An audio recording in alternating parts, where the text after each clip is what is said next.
हैं। और उसके साथ साथ लोगों को श्वास लेने में तकलीफ, प्रतिशाय, जुकाम आदि, पानी बहने लग जाना आदि आदि रोग होने लग जाते हैं। श्वास लेने में तकलीफ होने लगती है। और उसके साथ साथ विशेष रूप से सिर में भारीपन, जलन, नासिकाओं में होना, बेहोशी जैसी अवस्था आने से लेकर के अलग अलग प्रकार के आंखों के नेत्रों से संबंधित प्रॉब्लम, आंखों में जलन या लालिमा हो जाना या पानी गिरना और भी इस प्रकार के कई सारे उपद्रव बताए गए। और ऐसे उपद्रव जब हो जाता है तो वहां पर विषग्न धूप अर्थात अलग अलग प्रकार की औषधियों को सम्मिश्रित करके यज्ञाग्नि के अंदर आहुति प्रदान करते हैं। और यज्ञाग्नि के अंदर आहुति प्रदान करके और उसको ठीक करते हैं। और उसमें एक विशेष द्रव्य गाय का घी, और उस गाय के घी की यज्ञाग्नि के अंदर आहुति प्रदान करते हैं। तो नासा के अंतरिक्ष वैज्ञानिक डॉक्टर ओम प्रकाश पांडे ने कई सारे रिसर्च करके यह बताया, गाय के घी के अंदर सैचुरेटिव फैटी एसिड होता है। उसके जलने पर कीटोन्स बनते हैं और कीटोन्स के टूटने पर कार्बन की अपेक्षा 6 गुना ज्यादा ऑक्सीजन बनता है।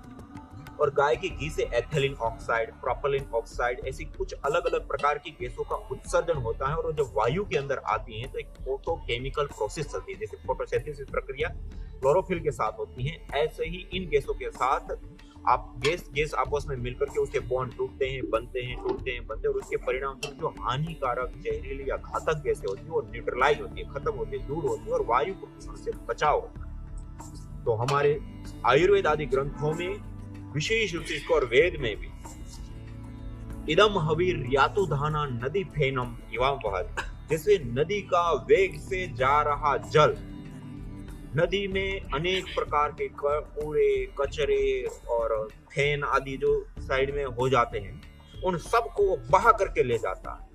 ऐसे ही यज्ञाग्नि के अंदर दी गई आहुति इस वायु आदि पंच तत्वों में आए हुए विकारों को वैसे ही विनष्ट कर देते हैं। कितने बड़े बड़े शास्त्र प्रमाण। और उसके साथ साथ आज वैज्ञानिक प्रमाण जो SOX, NOx, CFC से लेकर के पार्टिकल 2.5 से लेकर के 10 तक के जो अलग अलग RSPM, SPM से लेकर के जितने भी अलग अलग पॉल्यूशन कहे जाते हैं, उसके ऊपर बहुत बड़ा गहरा प्रभाव होता है। और CPCB, central control pollution board, Delhi के अंदर हुए कुछ परीक्षणों से भी यह सिद्ध हुआ है कि यज्ञ वायु को शुद्ध करने वाला, यज्ञ वायु को पोषित करने वाला और वायु के अंदर मेडिसिनल कंपोनेंट्स को और सुगंधित एयर को बढ़ाने वाला होता है। और वो वायु हमारे लिए, स्वास्थ्य के लिए और इस पर्यावरण के लिए बहुत ही ज्यादा हितकारी होती है। तो अभी दिल्ली और अलग अलग नगरों में जिस प्रकार से पोल्यूशन बढ़ रहा है, इस वातावरण में आप अपने घर में शुद्ध समिधा आदि, जैसे गोमय समिधा आदि हैं, तो शुद्ध समिधा, व्यवस्थित समिधाएं, और उसके साथ साथ अलग अलग जड़ी बूटियां, हवन सामग्री। आज परम पूज्य श्रद्धेय स्वामी जी महाराज और परम पूज्य श्रद्धेय आचार्य श्री महाराज के तप पुरुषार्थ के कारण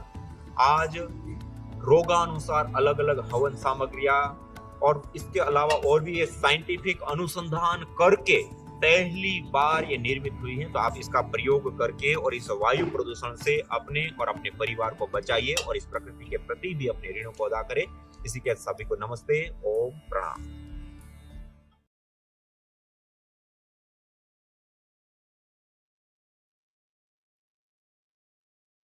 ॐ विश्वानि देव सवितर्दुरितानि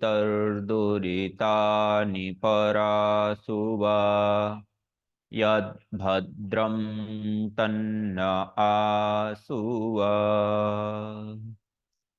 आज सायंकालीन सत्र में आप सभी योगी साधक भाई बहनों का हार्दिक स्वागत है। आइए हम सब मिलकर के पूरे श्रद्धा भाव भक्ति से युक्त होकर के आज के इस सायंकालीन सत्र की हम शुरुआत करते हैं।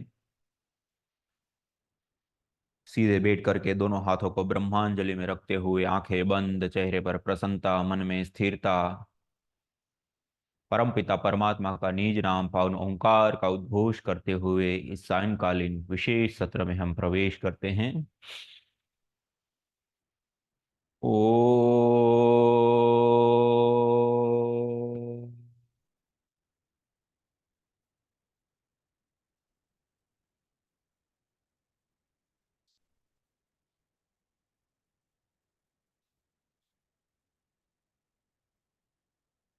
ओ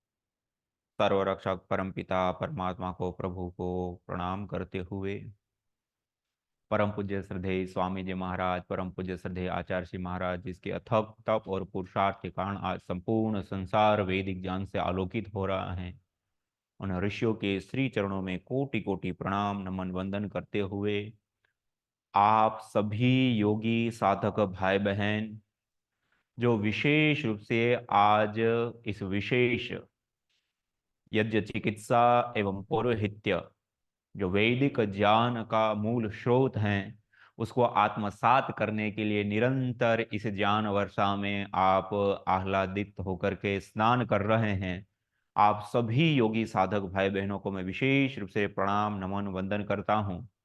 और आज की शुरुआत और आज का जो यज्ञानुष्ठान है वो हम विशेष रूप से प्रारब्धिष्टि हवन सामग्री से हवन करके हम करेंगे।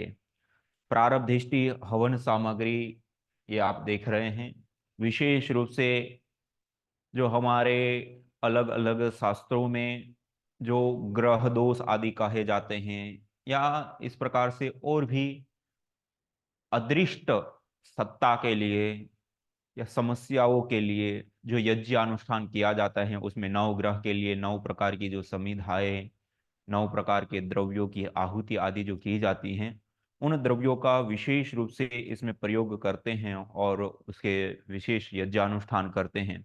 और इस प्रारब्धेष्टि हवन सामग्री से आज हम सब मिलकर के हवन विशेष रूप से करेंगे। तो ये प्रारब्धेष्टि हवन सामग्री को थोड़ी मात्रा में ऐसे आवश्यकता अनुसार सामग्री प्लेट में थोड़ा सा निकाल लिया। और इस सामग्री के अंदर जो हविर द्रव्य प्रयोग होते हैं, ये आपके सामने देखिए बहुत सारे हविर द्रव्य रखे हुए हैं अलग अलग। ये सारे प्रारब्धेष्टि हवन सामग्री के अंदर प्रयोग होने वाले विशेष द्रव्य हैं। उसमें पहला है पलाश के पुष्प, जो कोने पे रखा आप देख रहे हैं। पलाश का विशेष रूप से अलग अलग दोषों के लिए अलग अलग रूप में प्रयोग होता है और साइंटिफिक दृष्टि से हम प्रयोग करें तो पलाश का प्रयोग रेडिएशन जन्य जो विकृतियां या विकार या उस प्रकार के जो तत्व होते हैं उसके लिए विशेष रूप से प्रयोग होता है। तो जो नवग्रह के अंदर एक द्रव्य का प्रयोग होता है उसमें होता है पलाश। दूसरा है खदीर, ये खदीर की छाल है। इसी प्रकार से छुहारे जो पुष्टिकारक द्रव्य सुगंधित भी होता है और उसके साथ साथ इसमें भी विशेष रूप से प्रयोग होता है। और इसी प्रकार से सुपारी, सुपारी एक होती है लाल सुपारी, एक होती है सफेद नॉर्मल सुपारी। तो ये नॉर्मल सुपारी का हम विशेष रूप से इसमें प्रयोग होते हैं। और मेडिसिनल जो सामग्री होती है जैसे वातिष्ठी है संततिष्ठी है तो उसमें जो प्रयोग होती है वो लाल सुपारी का प्रयोग होता है। इसी प्रकार से मिश्री, मिश्री भी एक मिष्ट पदार्थ सुगंधित और कीटाणु बैक्टीरिया आदि को नष्ट करने की भी इसमें शक्ति होती है। इसी प्रकार से अपामार्ग चिड़चिड़ा, ये विशेष ये 9 ग्रहों के लिए जो 9 समिधाएं होती हैं उसमें से एक विशेष समिधा हव्य द्रव्य के रूप में अपामार्ग का प्रयोग होता है। और अपामार्ग की समिधाओं से भी कई सारे प्रकार के हवन के विधान हमें देखने को मिलता है। इसी प्रकार से पीपल की छाल, ये पीपल की लकड़ी पीपल की छाल उसका भी हम विशेष रूप से हवन के लिए प्रयोग होता है। और इसी प्रकार से जौ, जौ तो आप सब लोग देखे हैं कि जितने भी भारतवर्ष में पौराणिक परंपराओं से हवन होता है उसमें जौ का प्रयोग प्रधान रूप से किया जाता है। वैसे आयुर्वेद आदि शास्त्रों में हमारे प्राचीन ग्रंथों में तो तिलार्धम तंडुला देया, तिल से आधा तंडुल चावल हो और उसके भी आधा जौ का प्रयोग किया, मानी कम मात्रा में प्रयोग किया जाता है जौ का हवन के लिए। और इसी प्रकार ये कमल गट्टा, कमल गट्टा जो पानी में बेल सा होता है, पुष्प सा होता है कमल, उसका जो फल होता है वो होता है। इसी प्रकार से ये आपके सामने रखा नारियल, नारियल गोला, ये भी हवन सामग्री का एक प्रधान द्रव्य होता है। और जो वैष्णवी परंपरा होती के संप्रदाय हैं, वैष्णवी परंपरा में पूजा पाठ हवन से ही किया जाता है। जैसे आर्य समाज में हवन से ही पूजा की जाती है, शांति कुंज परिवार में भी इसी प्रकार से किया जाता है, ऐसे ही वैष्णवी परंपरा में भी यज्ञ किया जाता है। और उसमें समिधा और सामग्री दोनों ही पूरी तरह से गोलों का ही विशेष प्रयोग होता है। इसी प्रकार से बादाम जो पुष्टिकारक विशेष द्रव्य होता है, और बादाम के बाद अक्षत चावल जिसको कहते हैं, ये बिना टूटे हुए दाने अक्षत होते हैं, और उसमें भी ब्राउन राइस जो होता है वो सबसे उत्तम माना जाता है, तो उसका हम विशेष रूप से प्रयोग करते हैं बिना टूटे। ये अपने आप में एक यज्ञ की संपूर्ण हवन सामग्री है, अक्षत चावल। इसी प्रकार से किशमिश जो मिष्ट गुण युक्त द्रव्य होता है, और इसकी जो धुनी और इससे निकलने वाली गैसें होती है बैक्टीरिया वायरस आदि को भी दूर करने के लिए, और पोषक तत्वों के रूप में भी विशेष रूप से उपयुक्त होती हैं। और सबसे महत्वपूर्ण और विशेष हव्य द्रव्य है ये काले तिल, आपके सामने रखे हैं। ये काले तिल एक अद्भुत हवन हवीर द्रव्य है, एक संपूर्ण हवि है। हमारे पास कुछ भी नहीं है, आप खाली काले तिल से हवन कर सकते हैं और उसका संपूर्ण लाभ उठा सकते हैं। और गाय के घी के अभाव में हमें हवन करना है तो दूसरे नंबर पर, पहले नंबर पर नारियल का तेल का प्रयोग होता है। वैसे नारियल के तेल में कहा जाता है दो चार कुछ ऐसे तत्व होते हैं जिसकी न्यूनता आगे पीछे होती हैं, बाकी नारियल का तेल और ये दोनों ही लगभग सेम होते हैं। और इसीलिए आपने देखा घी भी ठंडी में जम जाता है, नारियल का तेल भी ठंडी में जम जाता है, गर्मी से पिघलता है।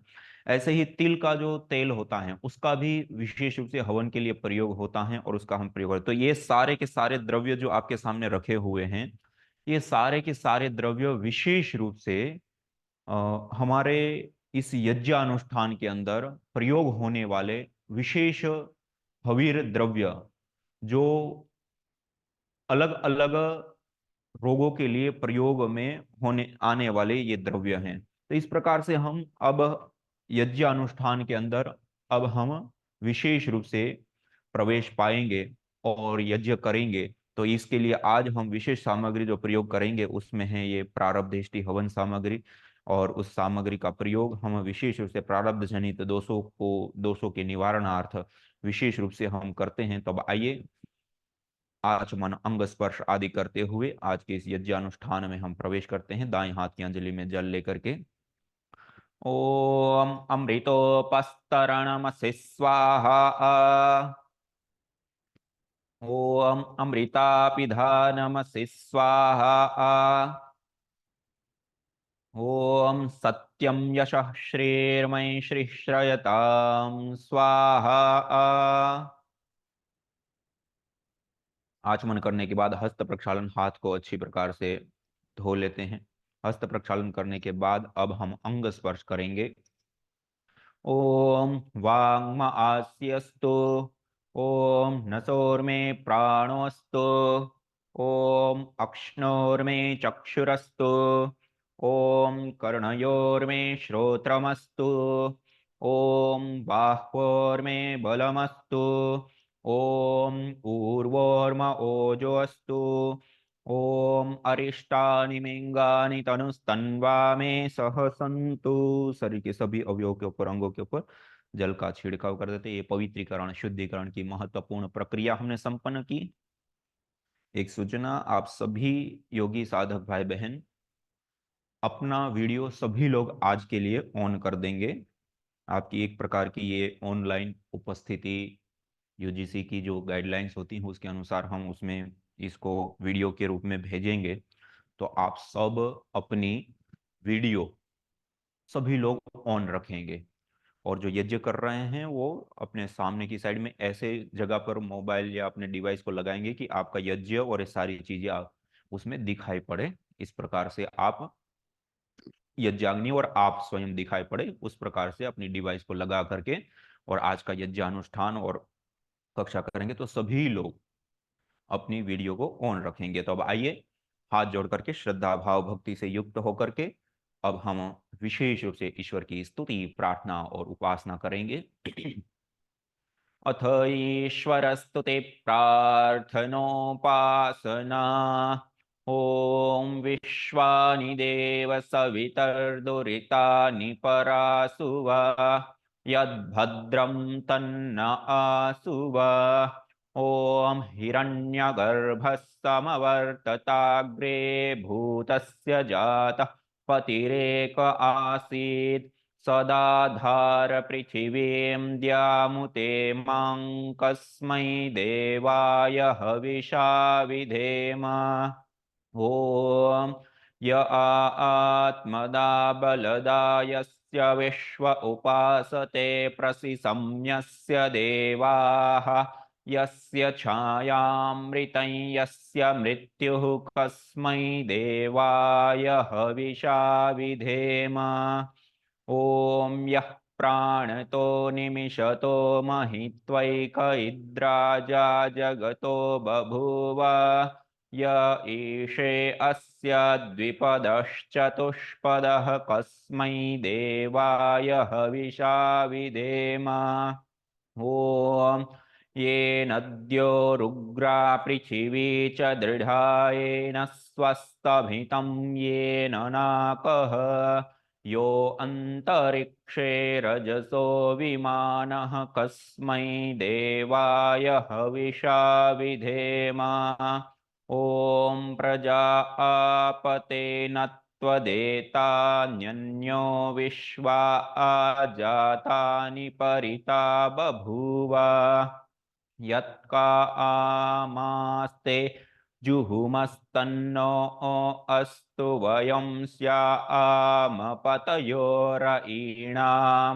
ॐ स नो बन्धुर्जनिता सविधाता धामानि वेद भुवनानि विश्वा यत्र देवा अमृतमानशानास्तिति ये धामन्नद्यैरयन्त।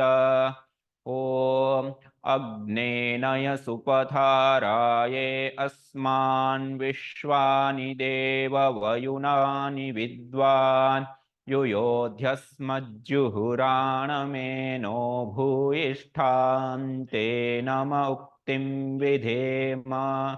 इतीश्वरस्तुते प्रार्थनोपासना। अथ दीपप्रज्वलनम्। ॐ भूर्भुवः स्वः। 3 महाव्याहृतियों का उच्चारण करते हुए दीप प्रज्वलन। अध अज्ञाधानम्।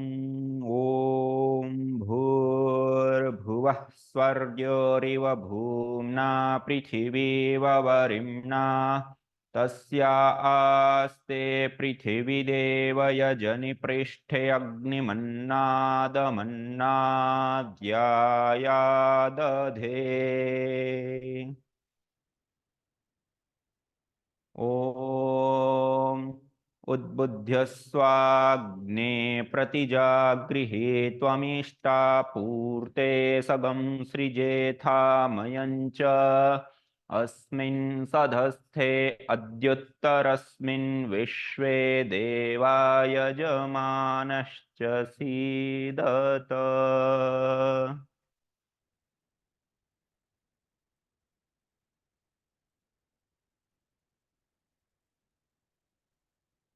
अब हम विशेष समिधाधान करेंगे।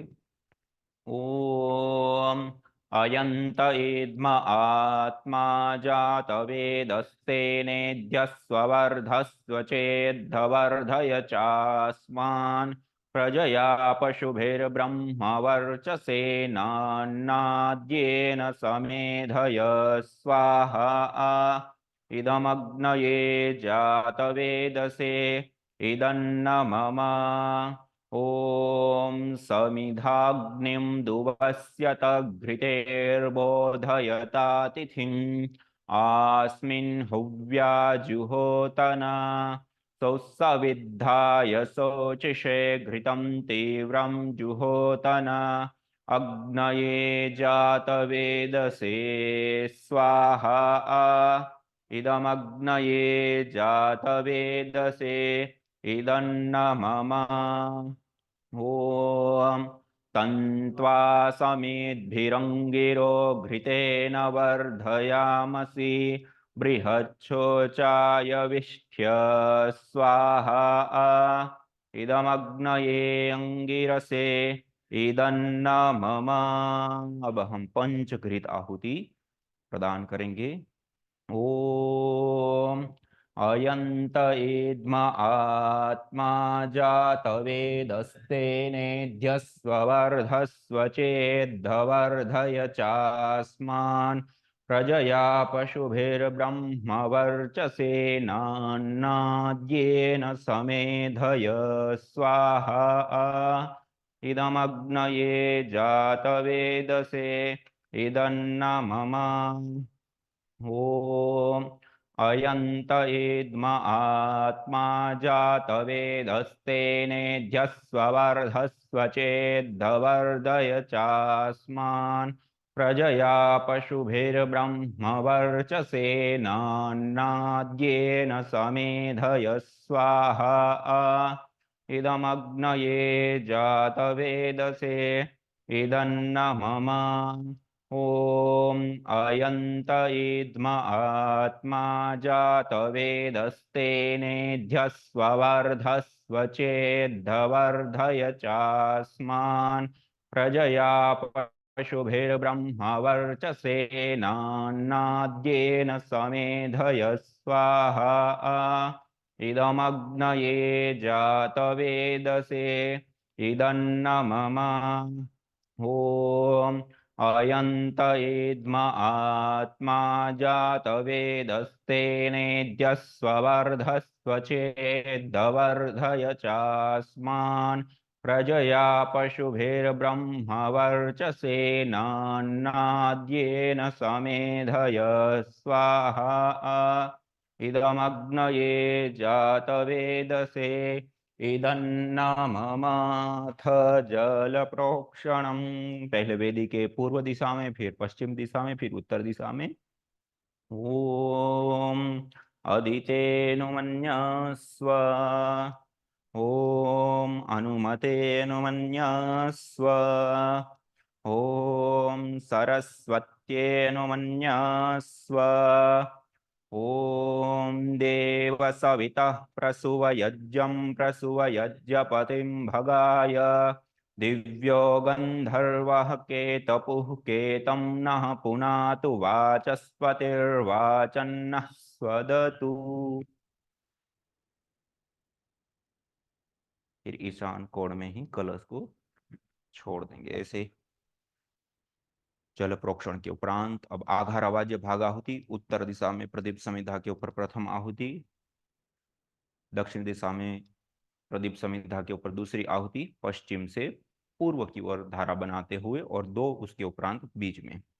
ओम अग्नये स्वाहा इदमग्नये इदन्न मम। ओम सोमाय स्वाहा इदं सोमाय इदन्न मम। ओम प्रजापतये स्वाहा इदं प्रजापतये इदन्न मम। ओम इंद्राय स्वाहा इदमिन्द्राय इदन्न मम। अब हम विशेष देव यज्ञ की आहुतियां, हमारे पास जो जड़ी बूटियां सामग्री रखी हैं उसकी साथ साथ में आहुतियां प्रदान करते हुए ओम सु अग्निर्ज्योतिर्ज्योतिरग्निः स्वाहा ओम अग्निर्वर्चो ज्योतिर्वर्चः स्वाहा ओम स्वाहा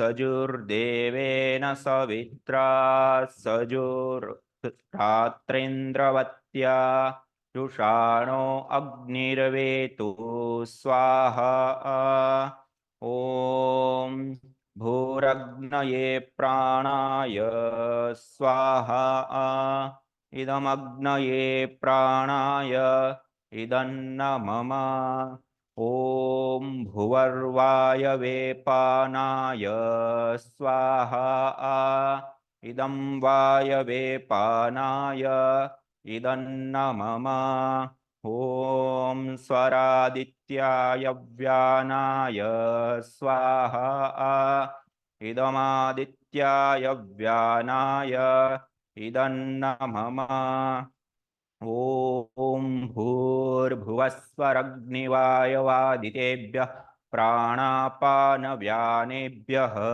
स्वाहा इदमग्निवायवादितेभ्यः प्राणापानव्यानेभ्यः इदन्न मम ॐ आपो ज्योतिरसोऽमृतं ब्रह्म भूर्भुवस्वरों स्वाहा ॐ या मेधां देवगणः पितरश्च उपासते तया मामद्य मेधयाग्ने मेधाविनं कुरु स्वाहा ॐ विश्वानि देव सवितर्दुरितानि परासुव यद्भद्रं तन्न आसुव स्वाहा ॐ अग्नेनय सुपथाराये अस्मान् विश्वानि देव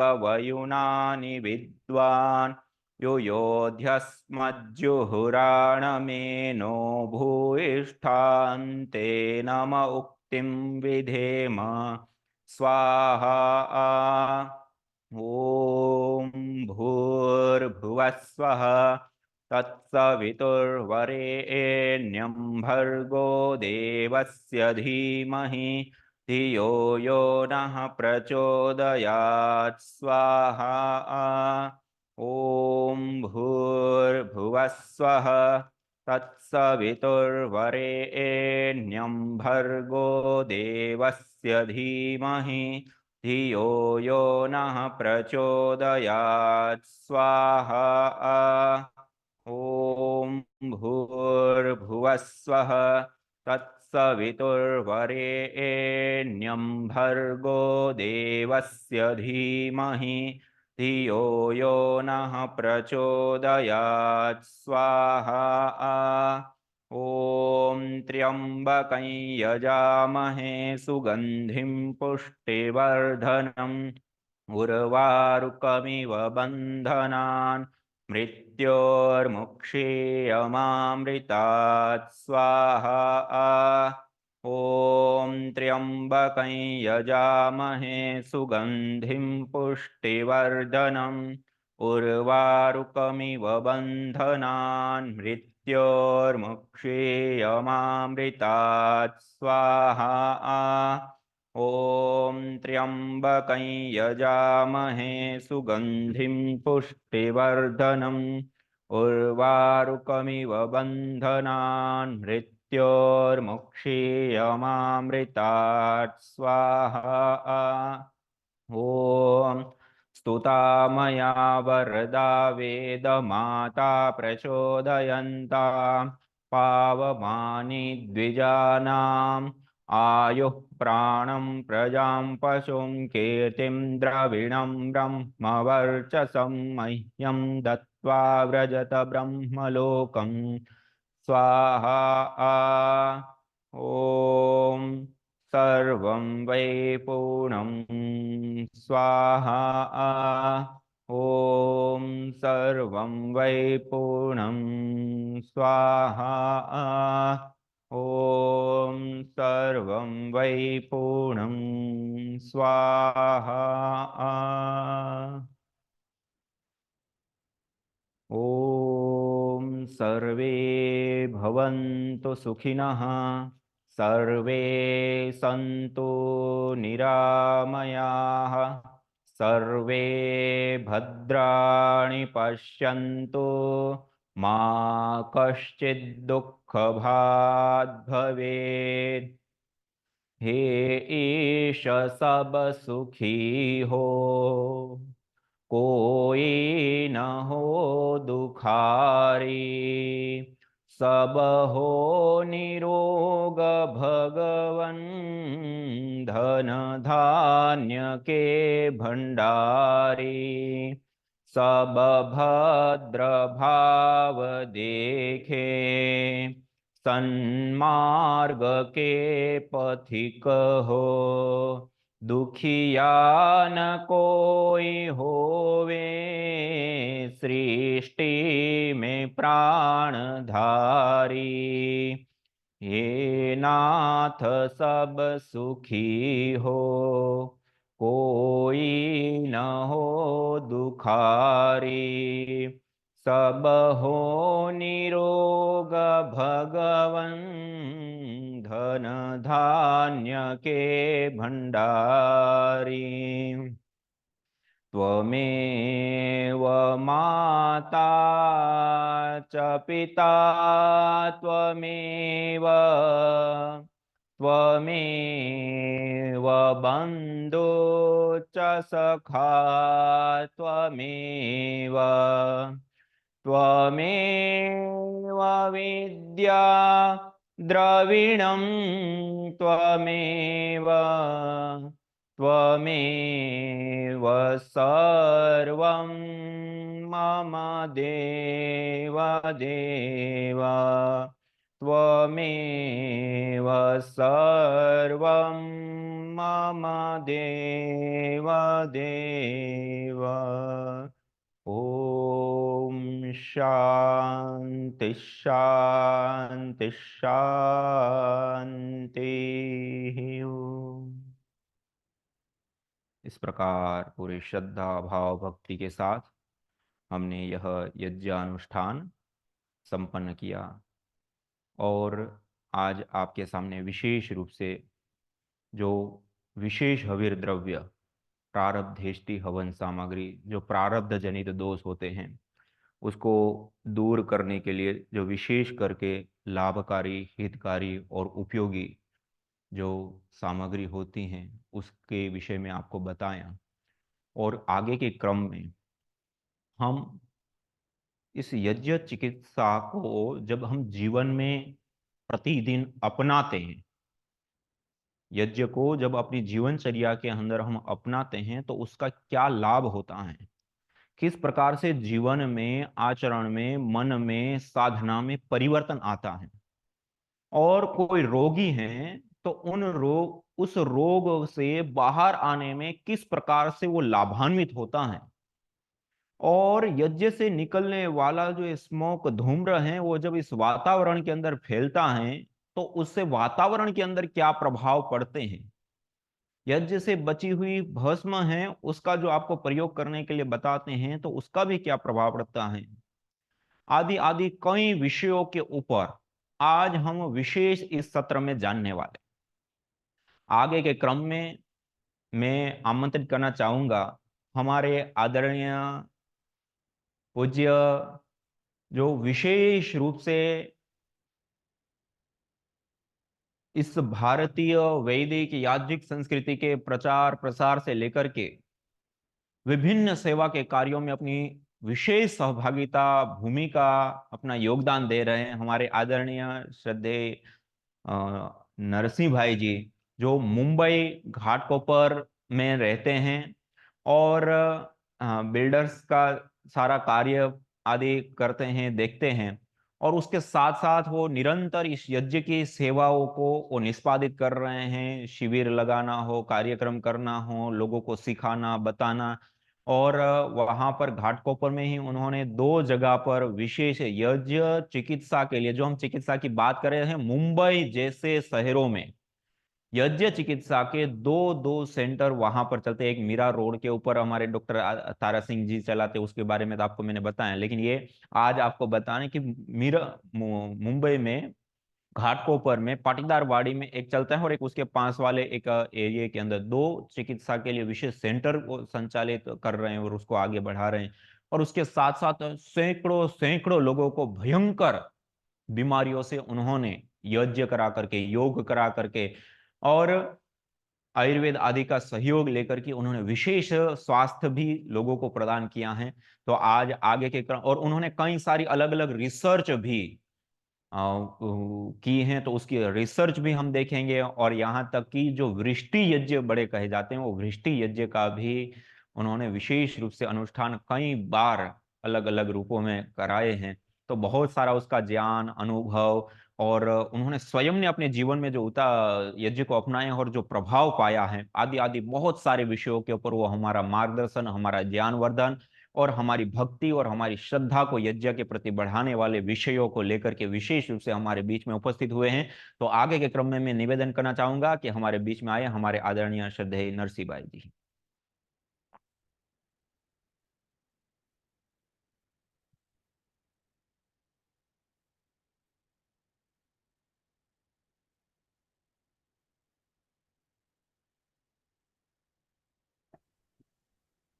मेरी आवाज सुनाई देती है?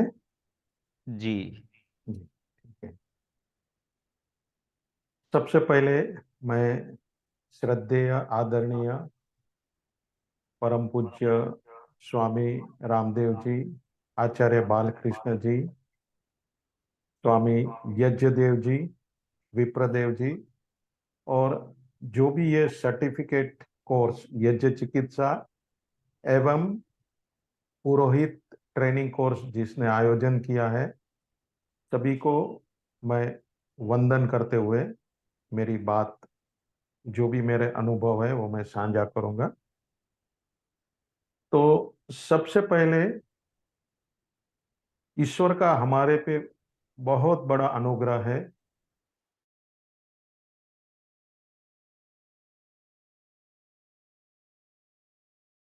यहाँ से हमें ये ईश्वरीय देवीय चिकित्सा का ज्ञान विज्ञान मिल रहा है, और ये हमारे पूर्व जन्म के कुछ पुण्य फल के आधार पे ये विधा विधान जानने को हमें बड़ा अवसर मिला है। तो मैं पूज्य आदरणीय यज्ञदेव जी का आभार मानते हुए उनके मार्गदर्शन और प्रेरणा से हम ये सब कार्य कर पाते हैं, और हमेशा ये कार्य हम करते रहें, ऐसी ईश्वर से प्रार्थना करते हैं। तो जैसे मैंने बताया कि ये ईश्वरीय चिकित्सा, देवी चिकित्सा, ऐसे बहुत बार मैंने स्वामी यज्ञदेव जी के मुख से सुना है। तो और वो मैं उसको दैनिक जीवन में और हमारे शास्त्रों के अर्थघटन पे सब खरा उतरता है कि ये हमारा किसी का काम नहीं है, ये ईश्वर की देन है। ईश्वरीय व्यवस्था के अनुसार ये विधा विधान या यज्ञ चिकित्सा या यज्ञ का विज्ञान बनाया गया है। तो हमारे पे ईश्वर का अनुग्रह है या उपकार है कि हम ये विद्या जानने के लिए अधिकारी बने हैं। तो सभी यज्ञ प्रेमी और जिज्ञासु का मैं स्वागत करता हूं। ये यज्ञ विद्या है, वो बहुआयामी विद्या है। वो हमारे स्थूल, सूक्ष्म और कारण शरीर पे और पूरे विश्व पे ये काम करने वाली विद्या है। न केवल जीव का उपकार होता है, जगत का भी उपकार होता है।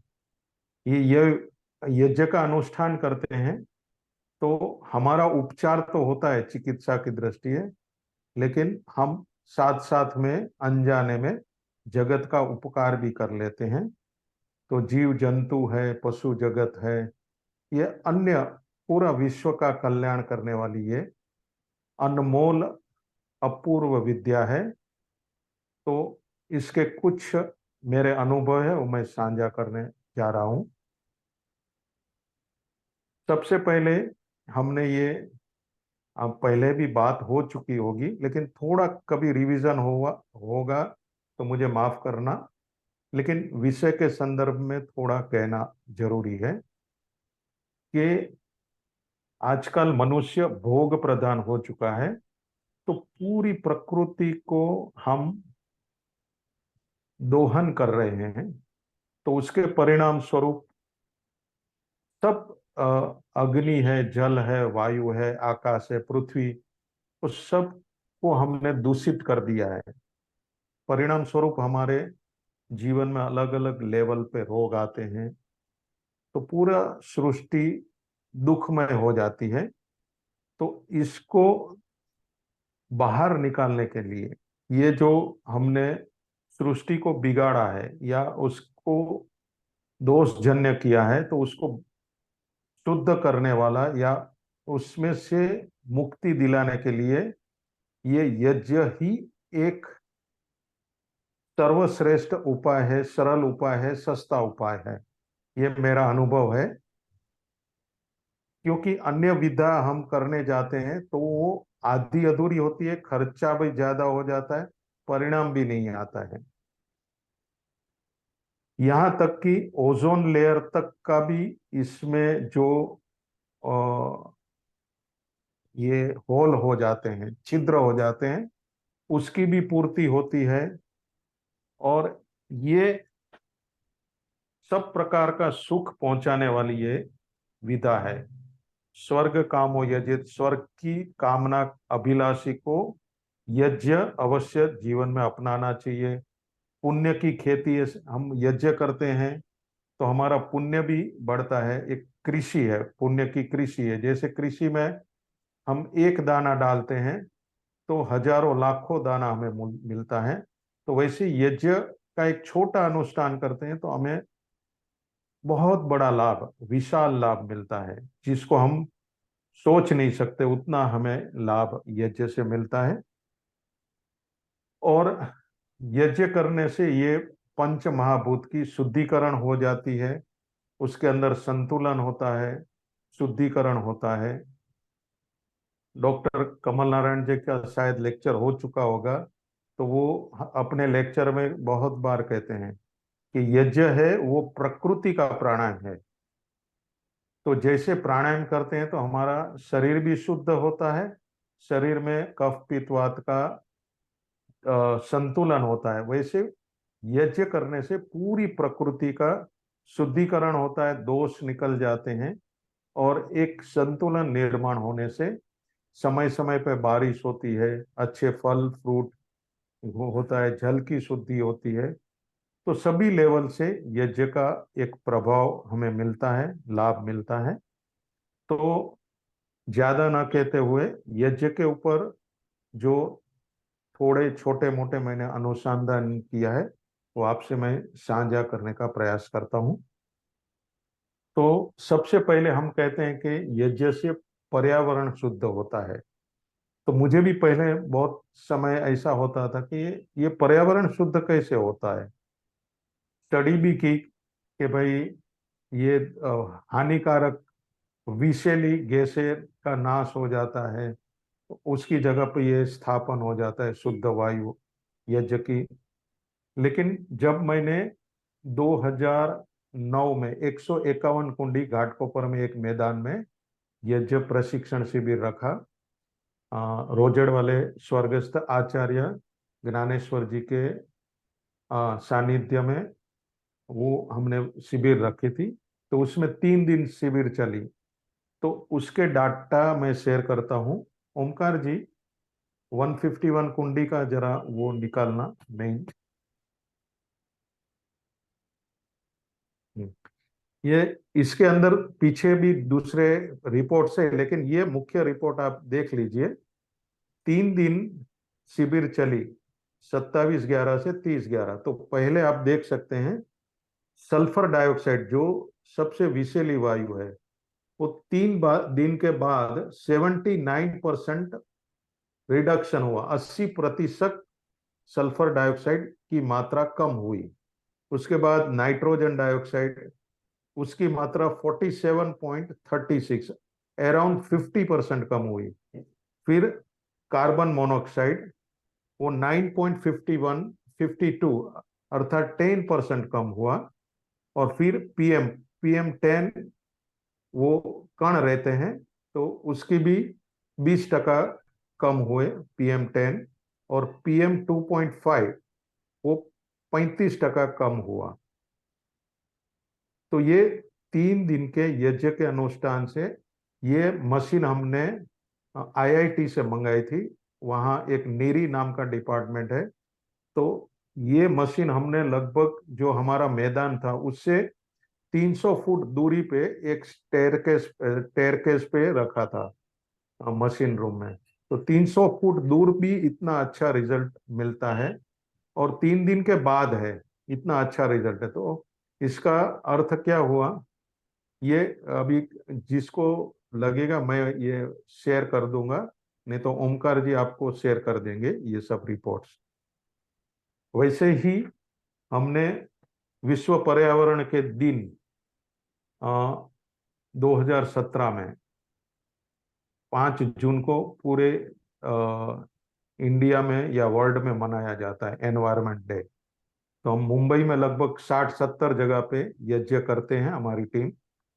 तो वहां भी 1 घंटे के यज्ञ के बाद आप देख सकते हैं, वहां भी सल्फर डाइऑक्साइड 1 घंटे के बाद लगभग 23% कम हुआ। सल्फर डाइऑक्साइड, नाइट्रोजन डाइऑक्साइड 10% कम हुआ, कार्बन मोनोऑक्साइड वो भी लगभग 15% कम हुआ, और ये PM10 10.22 10% कम हुआ 1 घंटे के। और 2.5 PM2.5 8.33। तो ये 1 घंटे के यज्ञ के बाद इतने अच्छे रिजल्ट मिलते हैं। तो अगर हम बड़े बड़े अनुष्ठान करते हैं तो वो 100-200 किलोमीटर तक, या हमारे अंतरिक्ष में भी उसकी असर होती है। वो भी बहुत से लोग ने इसका वो किया है। वो अभी तक तो मैं कर नहीं पाया हूँ, लेकिन ये भी हमारे लिए काफी है कि यज्ञ से वातावरण शुद्ध होता है। उसका मुख्य कारण है जो गोधृत है गाय का घी, उसकी भेदक शक्ति। भेदक शक्ति से क्या होता है कि जो वायु है, विषैली वायु है, उसको छिन्न भिन्न कर देता है, और उसकी जगह पे अच्छे वायु स्थापित हो जाता है। तो गाय के घी को संस्कृत में सर्पिली कहा गया है। सर्पी, जैसे सांप हवामान में से विषैली वायु खींच लेता है, वैसे ये गोधृत जब हम हवन में डालते हैं तो उसका विशेष प्रभाव वातावरण में होता है। और जैसे मैंने रिपोर्ट अभी आपको बताया कि वातावरण के जहरीले वायु को वो खींच लेता है, और उसके जगह पे अच्छे वायु, औषध युक्त जो हमारे लिए उपयोगी है, वो वायु प्रस्तापित हो जाते हैं। और तीसरा रिसर्च एक यज्ञ भस्म के ऊपर मैंने किया है। वाटर एनालिसिस रिपोर्ट बताएंगे ओमकार जी? हाँ, ये एक लैब में मैंने जो यहाँ का म्यूनिसिपालिटी का पानी आता है वो एक बोतल में भर के दिया, और एक बोतल में यज्ञ भस्म जो हम वुडन समिधा से करते हैं, लकड़ी से जो समिधा करते हैं, उसकी राख ली। और दूसरा एक हवन हमने गाय के गोबर से हवन किया, उसकी राख ली।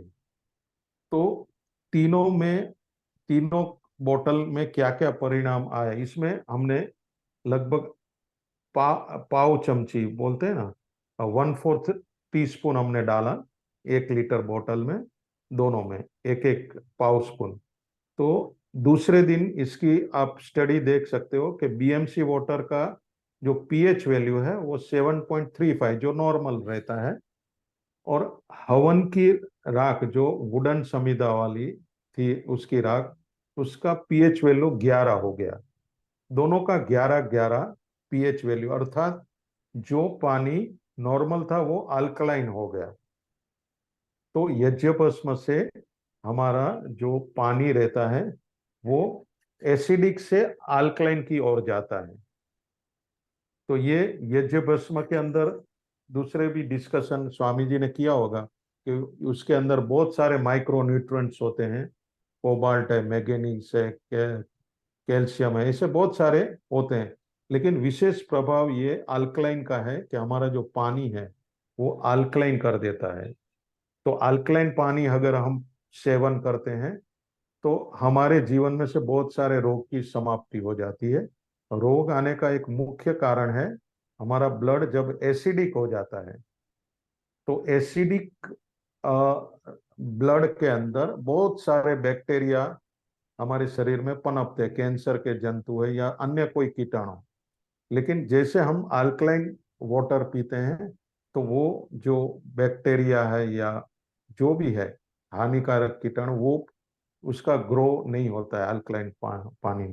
तो रात को अगर हम हमारे जो भी पानी का बर्तन है, मटका है, उसमें हम आधा चम्मच या पाव चम्मच डाल देंगे तो वो भी हमें लाभदायक रहता है। और अन्य भी भस्म के प्रयोग स्वामी जी ने बताया होगा कि चर्म रोग में घृत के साथ, गाय के घी के साथ या एलोवेरा के साथ मिक्स करके अगर हम चर्म रोग में उपयोग करते हैं तो बहुत उसका चमत्कारिक और अकल्पनीय रिजल्ट भी मिलता है। वो भी चिकित्सा में आपको बताया जाएगा या बताया होगा।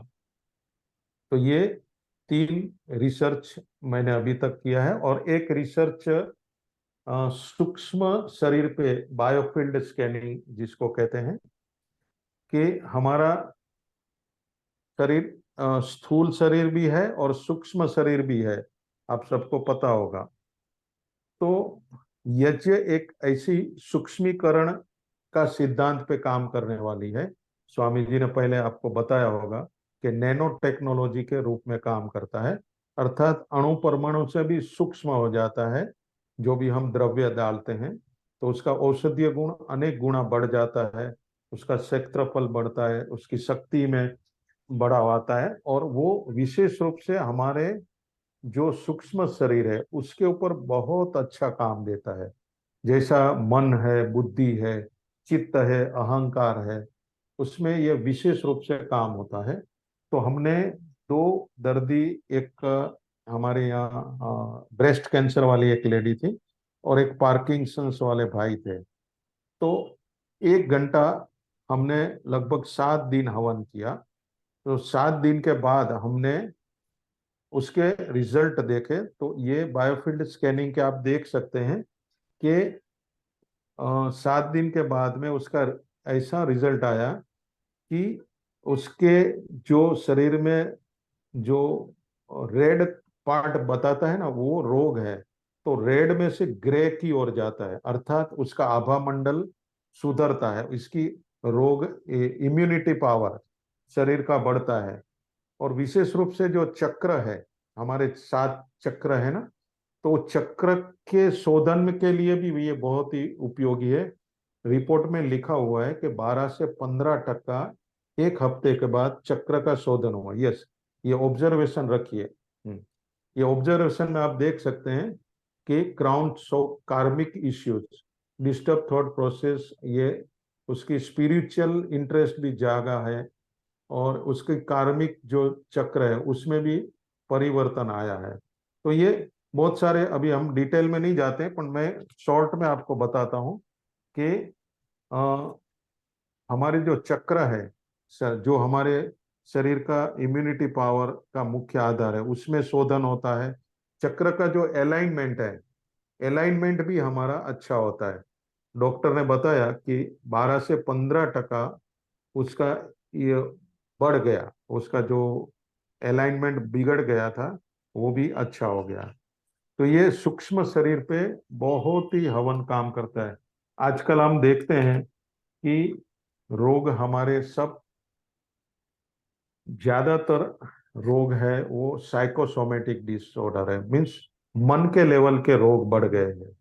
आप देखते हैं कि ये कैंसर है या डायबिटीज है, ये एल्जाइमर है, सिजोफ्रेनिया है, डिप्रेशन है, टेंशन है, ये सब रोग हमारे मानसिक लेवल के हैं, अर्थात सूक्ष्म शरीर के रोग हैं।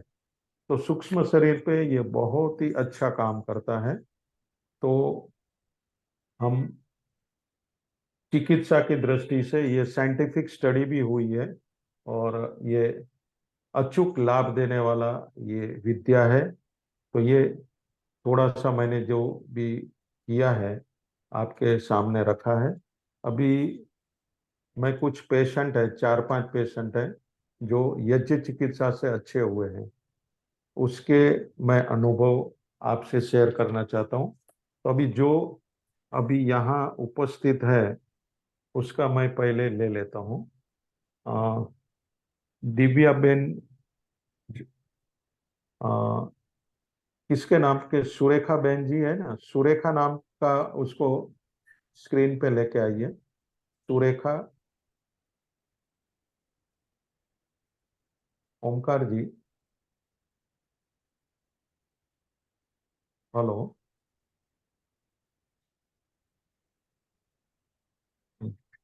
ठीक है, ये हैंड रेस करने देंगे आदरणीय। हाँ जी, नमस्ते जी। हाँ नमस्ते जी। सुरेखा ये नहीं है, दूसरी सुरेखा होगी। एक मिनट, हाँ, I am sorry madam. Divya या सुरेखा होगा। जी कृपया एक बार हैंड रेस करेंगे तो वो पिन हो जाएंगे। सुरेखा जी हैंड बताइए।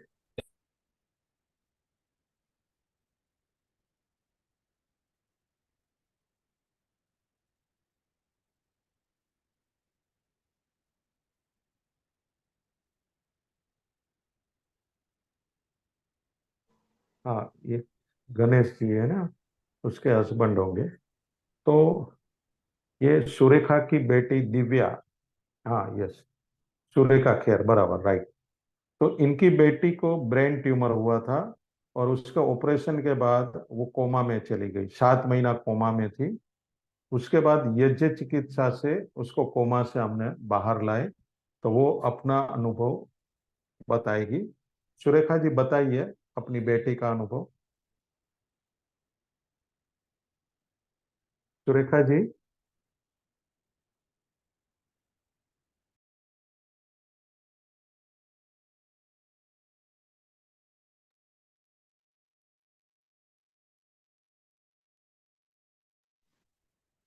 नमस्ते, मेरा नाम सुरेखा है। मैं शायद वो कोई और है। हाँ, एक एक मिनट, मैं ट्राई कर रहा हूँ। एक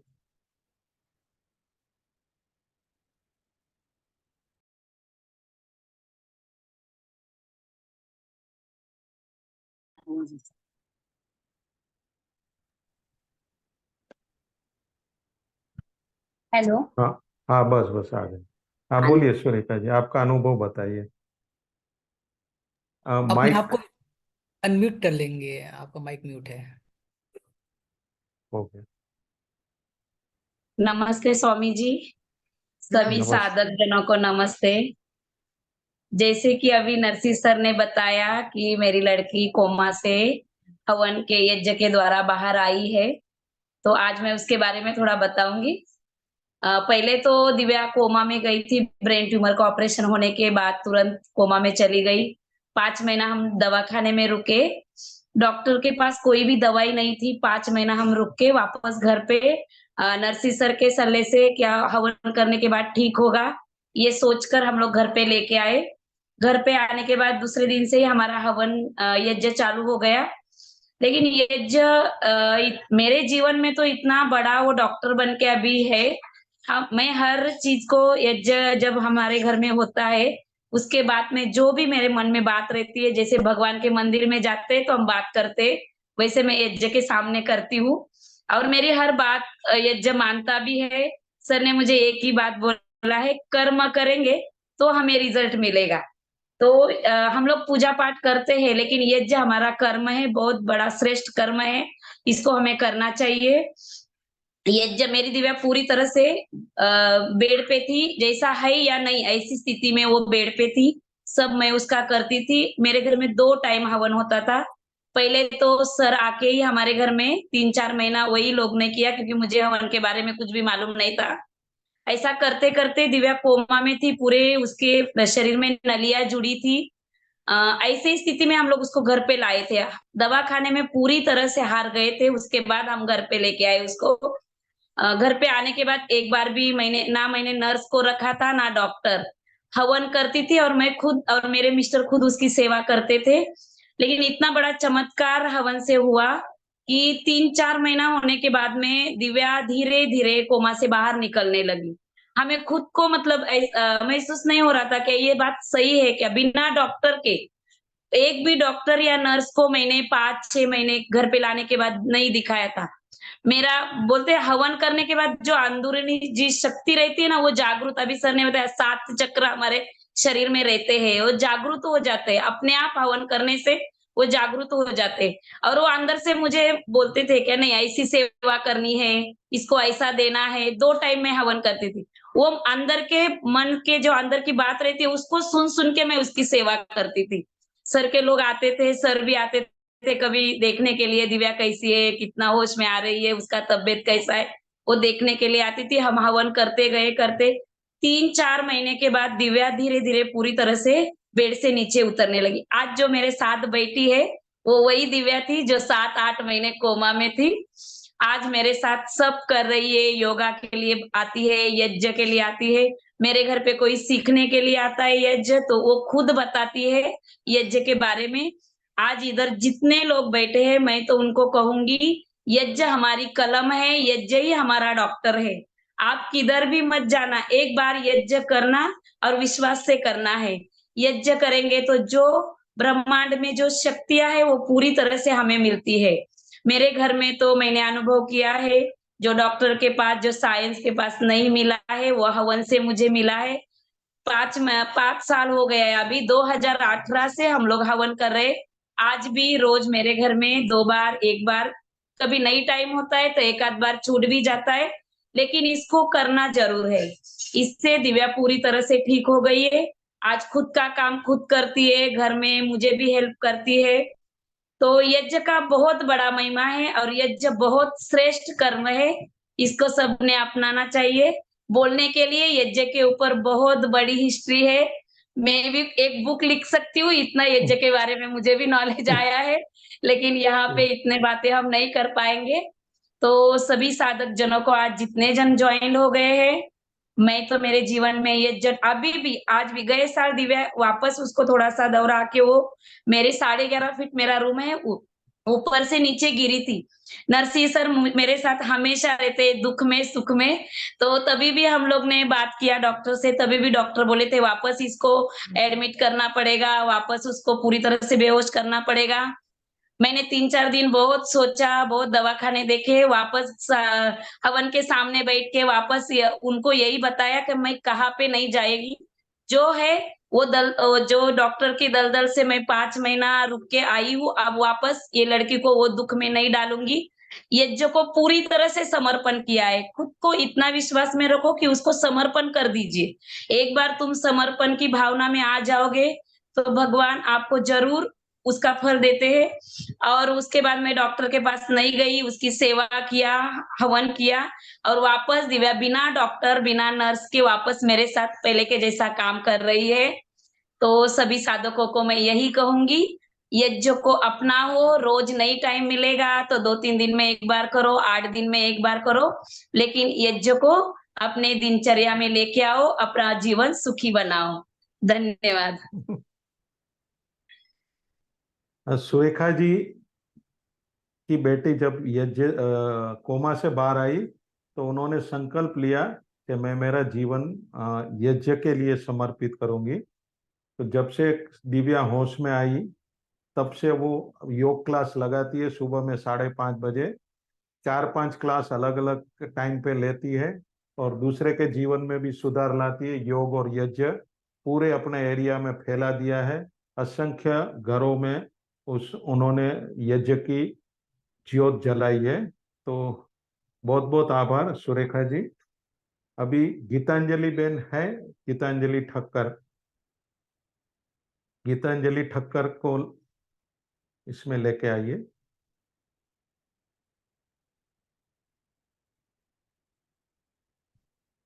गीतांजलि बेन एक पेशेंट जिसको एपिलेप्सी, मिर्गी के दौरे आते हैं ना, एक लड़का जिसको बचपन से मिर्गी के दौरे आते थे, तो उसको यज्ञ के द्वारा ठीक किया। तो योग और यज्ञ करके, तो गीतांजलि बहन आप अनुभव के बताइए, जो लड़की को आपने अच्छा किया। नरसिंह भाई को नमस्ते और उपस्थित सभी साधक को प्रणाम। मैं एक योग शिक्षक हूँ। मेरे पास एक ये जो दर्पण मेहता करके है, उसकी उम्र 18 साल थी। तभी 2 साल पहले की बात है। तो वो मेरे पास योग सीखने के लिए आया। और तभी पाटीदारवाड़ी में एक रामनवमी के अवसर पर यहाँ पे यज्ञ का कुछ आयोजन रखा था। तो मैं वो देखकर मतलब बहुत इंस्पायर हो गई। और मुझे मतलब ऐसे लगा कि इसका उपयोग मेरे स्टूडेंट को भी करना चाहिए। तो उसके मम्मी को ये सब यज्ञ के बारे में बताया। तो वो उन्होंने पहले भी इसके बारे में महिमा सुना था, लेकिन वो कर नहीं रहे थे। तो हम लोग ने नरसिंह भाई से मिले बाद में, और उनके पास से ये पाटीदार में जाके सुबह सीखा कि मतलब यज्ञ कैसे करना है। उनको सब 2-3-4-5 दिनों में सीखा। और उन्होंने ये यज्ञ घर पे चालू किया। मतलब वो जो लड़का था उसको जन्म से ही प्रॉब्लम था। तो उसको आकड़ी, जो एपिलेप्सी कहते हैं, मिर्गी के दौरे आते थे। मतलब वो जो 7 महीना था, 7 महीने का था, तभी उसको पहले अटैक आया था। और ऐसे हफ्ता में उसको 3 बार 2 बार ऐसे 30 सेकेंड के लिए या 1 मिनट तक ऐसे वो अटैक आते रहते थे। और बाद में अभी कोरोना के बाद मतलब 2021 से उसको बड़ा अटैक आने लगा। साधारण उसकी उम्र रहेगी 17 इयर्स के आसपास वो रहेगा तभी। और वो अटैक आने की उसकी मतलब कालावधि भी बढ़ गई। मतलब 1-1 महीने में 2 बार ऐसे धीरे धीरे उसका समय भी बढ़ गया। और बाद में उन्होंने ये तभी मेरे पास योग शुरू किया था। और वो यज्ञ के लिए तैयार हो गए। बाद में धीरे धीरे वो अभी घर में शुरुआत में एक ही बार करते थे। और उनका विश्वास बढ़ते गया। और धीरे धीरे दोनों समय उन्होंने करना चालू किया। 21 से 51 108 आहुति उन्होंने चालू की। तो ये यज्ञ उन्होंने लगातार चालू रखा। और उसकी मम्मी माता जो है वो शुरुआत में उसका साथ देती थी। मतलब उसकी मम्मी करती थी, वो लड़का साथ में उस हवन में बैठता था। मतलब उसको वो सब वो नहीं करता था, लेकिन वो सिर्फ मम्मी के साथ बैठता था और सब देखता था, वो करता था। और उसके बाद उसको ब्रीदिंग प्रैक्टिसेस, थोड़ा प्राणायाम, सूक्ष्म व्यायाम दिया जाता था, तो वो कर लेता था ऐसे। तो धीरे धीरे उसके तबीयत में थोड़ा सुधार आते गया। और जो छोटे छोटे उसको जो अटैक्स आते थे, वो धीरे धीरे कम होने लगे। और बड़ा अटैक अभी धीरे धीरे कम होने लगा। मतलब बहुत ही अभी टोटली बंद हुई हो गया ऐसे हम लोग बोल सकते हैं। लेकिन और जो छोटे छोटे आते थे उसकी भी संख्या बहुत ही कम हो गई है ऐसे। और उसके तबीयत में भी काफी सुधार आ गया। तो ये यज्ञ कंटिन्यू करने से उसके जीवन में भी काफी बदलाव आ गया। और शुरुआत में कैसे उसकी मम्मी बैठती थी उसके साथ, फिर धीरे धीरे उसके जो पापा थे उनको भी उसके ऊपर श्रद्धा आ गई। तो मम्मी के साथ उसके पापा भी बैठने गए। वो तीनों बैठ के साथ वो हवन अपने घर में दोनों बार ऐसे, मतलब जब भी उसके पापा को समय मिलता था तो वो करते थे ऐसे। उन्होंने ये क्रिया चालू रखी थी। तो उसका जीवन में भी ऐसे काफी मतलब अच्छा सुधार आया है। और काफी जो मतलब उसके रिलेटेड जो भी औषधि थी वो नरसिंह भाई से मार्गदर्शन से हम लोग लेते थे और उसका यूज वहां पे करते थे। इस तरह से उसमें काफी सुधार आ गया। तो यहाँ पे आपको वही निवेदन है कि ये जैसे दिव्या की मम्मी ने बोला कि ये श्रेष्ठ कर्म है।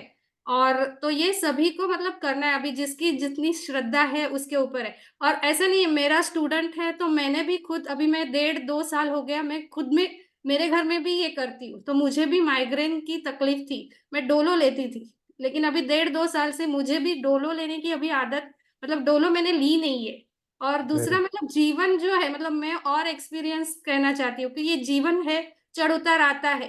तो ये यज्ञ करने से ना मतलब जीवन एकदम इजी, ऐसा एकदम इजीली जाता है। मतलब आपको कोई कठिनाई भी आएगी ना, वो आप अच्छे तरह से उसका हल निकाल सकते हैं। सभी बाजू से मतलब आपको सपोर्ट आ जाता है। मतलब ये मैंने बहुत अच्छा अनुभव किया, मतलब मेरे खुद के लाइफ में। तो आपको निवेदन है, आप यहाँ पे सीख रहे हैं तो आपके डेली जीवन में, दैनिक जीवन में उसका आपका एक अंग बनाओ। और दैनिक जैसे हम योगाभ्यास करते हैं, तो ये भी अपना जीवन का एक अंग बनाना है। और उसका हमें डेफिनेटली उसका फल तो मिलने वाला ही। फल की आशा नहीं करने की मुझे ये मिलेगा वो मिलेगा, हमें करते रहना है। अपने लिए, दूसरों के लिए, ऐसे। मतलब या तो इससे आपके खुद के लिए भी अच्छा है और आपके परिवार के लिए भी अच्छा है, परिवार में सुख शांति भी रहेगी, आजू बाजू का वातावरण जैसे आपको बताया गया रहे, तो मतलब सभी को बेनिफिट मिलेगा। तो आपसे गीता, निवेदन है कि आप कंटिन्यू रखें। किसी को क्वेश्चन है, जरा अच्छा, हाथ उठाया था किसी ने, पूछिए, किसी को क्वेश्चन है तो। ओके। ये नहीं आदरणीय जी, वो गलती से उठा हुआ। गलती से उठा होगा, कोई बात नहीं। तो गीतांजलि बहन, बहुत खूब खूब आभार आपके अनुभव शेयर करने के लिए, और मोटिवेशन के लिए भी विशेष आभार व्यक्त करता हूँ। अभी शिल्पा जेठवा, राजेश जेठवा को लाइन पे लाएंगे। राजेश जेठवा,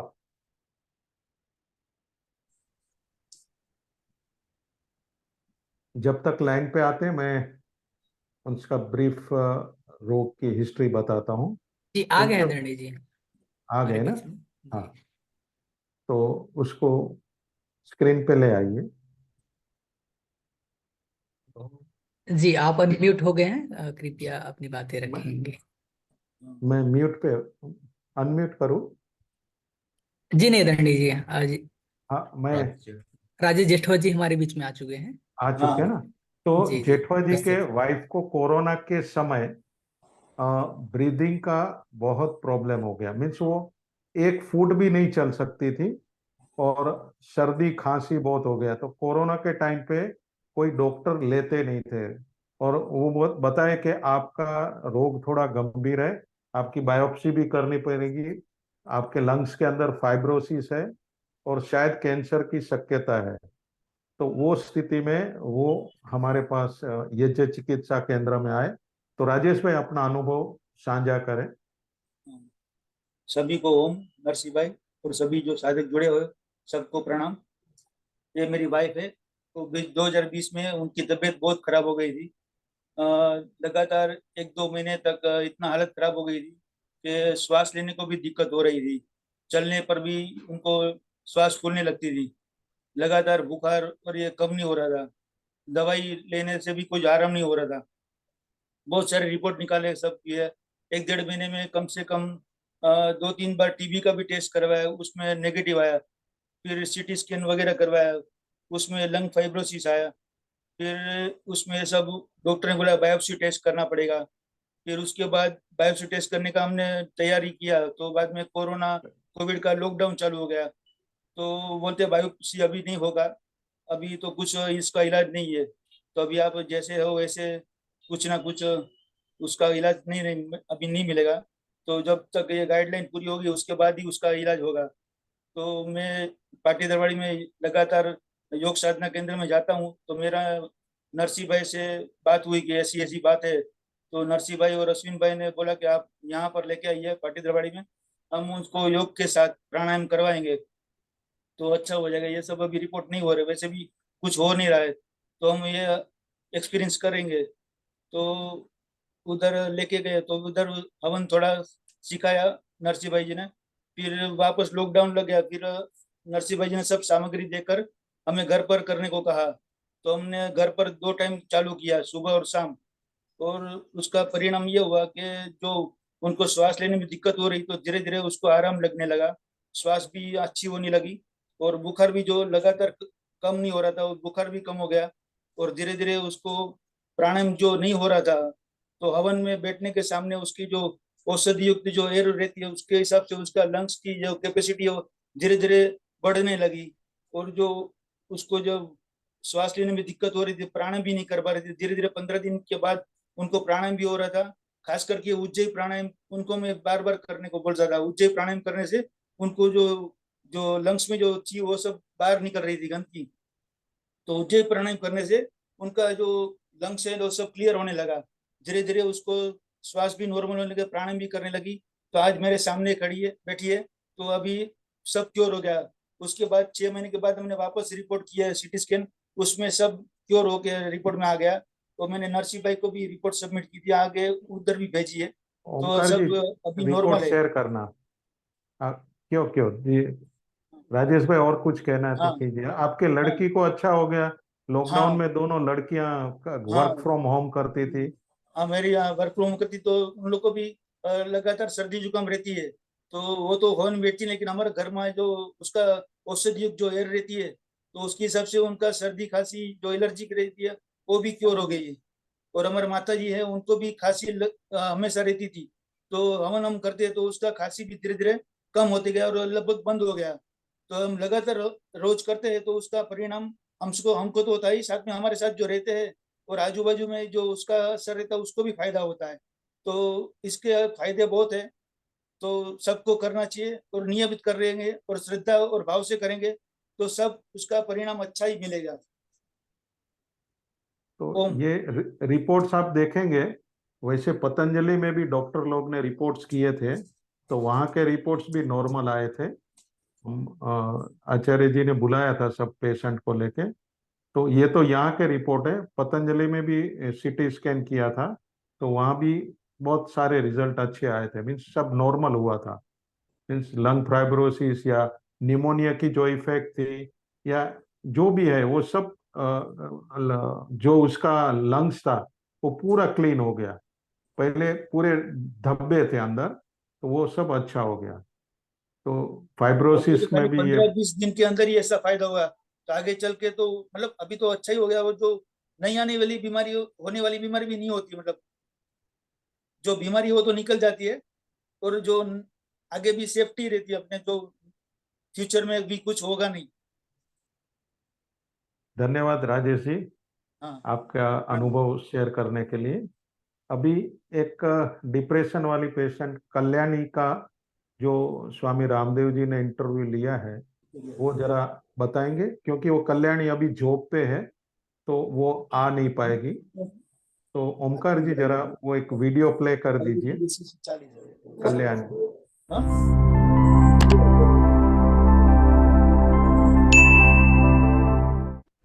प्रणाम स्वामी जी। मेरा नाम कल्याणी है। अभी कुछ 3 महीने पहले से ही मैंने यज्ञ स्टार्ट किया था।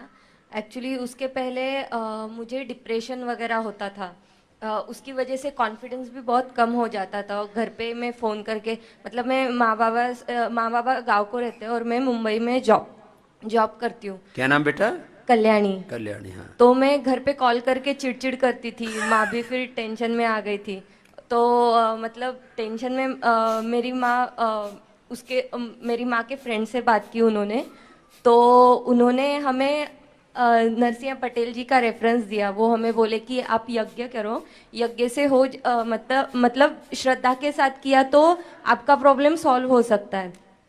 तो फिर हमने वो पूरी सामग्री वगैरह लाई और तब से हम नित्य श्रद्धा से यज्ञ करते रहे। यज्ञ जब मैं कर रही थी तब मुझे इम्प्रूवमेंट थोड़ी थोड़ी दिख रही थी, जैसे कि मेरा कॉन्फिडेंस लेवल था वो बढ़ गया था।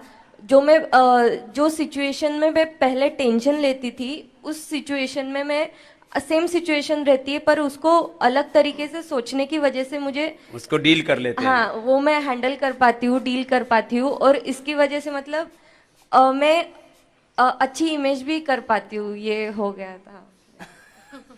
कल्याणी का भी कल्याण हो गया। आजकल ये बच्चों में बहुत है, ये जो नेगेटिव वाइब्रेशंस ना हमारे शरीर में, इंद्रियों में, मन में, चित्त चेतना आत्मा में ऐसे पूरे अस्तित्व को हिला देते हैं।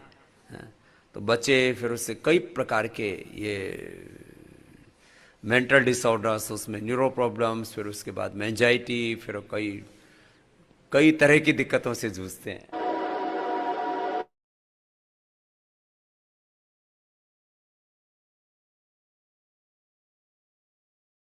आदरणीय जी कृपया अनम्यूट कर लेंगे। हाँ, कल्याणी जी की वो एमटेक इंजीनियर है, आज जॉब में बिजी थी, तो वो बोली कि मैं आ नहीं पाऊंगी स्क्रीन पे।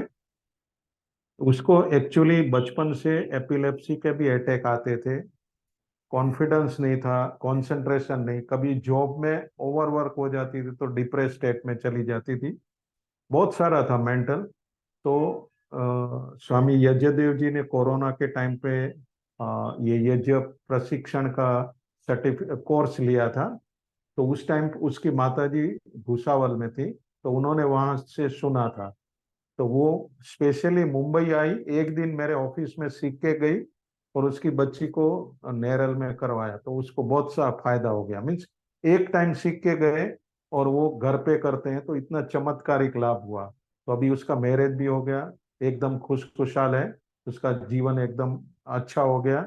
तो ये यज्ञ से हमारे मानसिक दोष या जो भी सूक्ष्म जगत के दोष है वो सब मिट जाते हैं। अभी हम ओमकार जी एक जो प्रोस्टेट कैंसर वाले का रिपोर्ट शेयर करें, वो भाई भी आज शादी में बिजी है, तो वो भी नहीं आ पाएंगे, तो उसका मैं थोड़ा संक्षिप्त में अनुभव शेयर करता हूँ। ये शांति भाई रामजियानी करके हैं, थाना में रहते हैं, तो उनको प्रोस्टेट कैंसर हो गया था। और प्रोस्टेट कैंसर की उसकी देखो पहले की रिपोर्ट 1880, जो पीएसए बोलते हैं 1880, हाँ, जो हाईलाइट किया है, तो उसका नॉर्मल जो मापदंड है 0.03 से 5 तक का होना चाहिए, तो लगभग 1000 गुना बढ़ गया था उसका प्रोस्टेट का जो मापदंड है। तो उसको पता चला कि ऐसा यज्ञ से होता है, तो मेरे पास आए, तो एक दिन मैं उसके पास गया, हवन सिखाया और कुछ प्राणायाम भी सिखाया। तो 1-2 महीने के बाद का जरा रिपोर्ट बताइए, नेक्स्ट।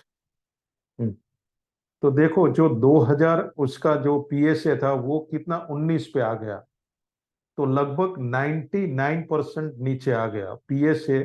जो उसका प्रोस्टेट कैंसर का 2000 तक गया था, वो 20 पे आके रुक गया। तो वो पूरे रोग से मुक्त हो गए।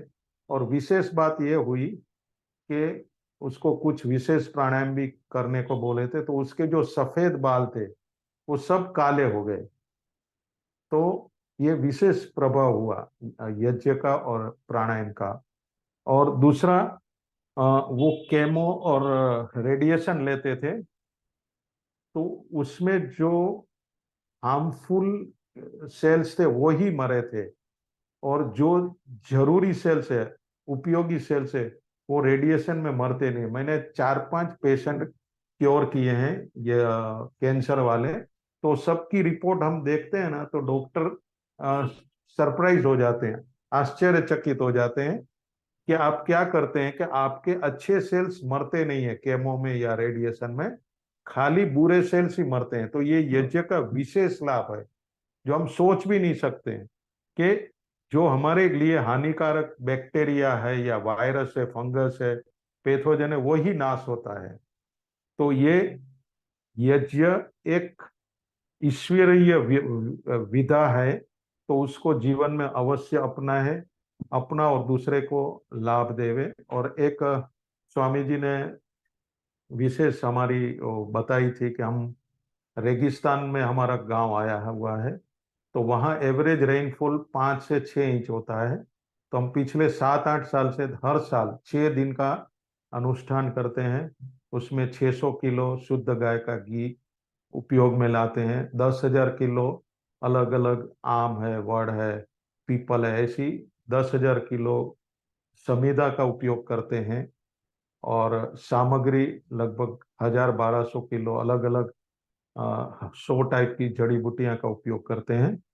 तो 6 इंच का बरसात अभी पिछले 4-5 साल से 50 से 60 इंच बारिश हो गई। तो वहाँ के लगभग 100-150 किलोमीटर के आसपास का जो वातावरण है वो एकदम ग्रीन हो गया है। वहाँ का जो वाटर लेवल है वो भी धीरे धीरे ऊपर आ रहा है।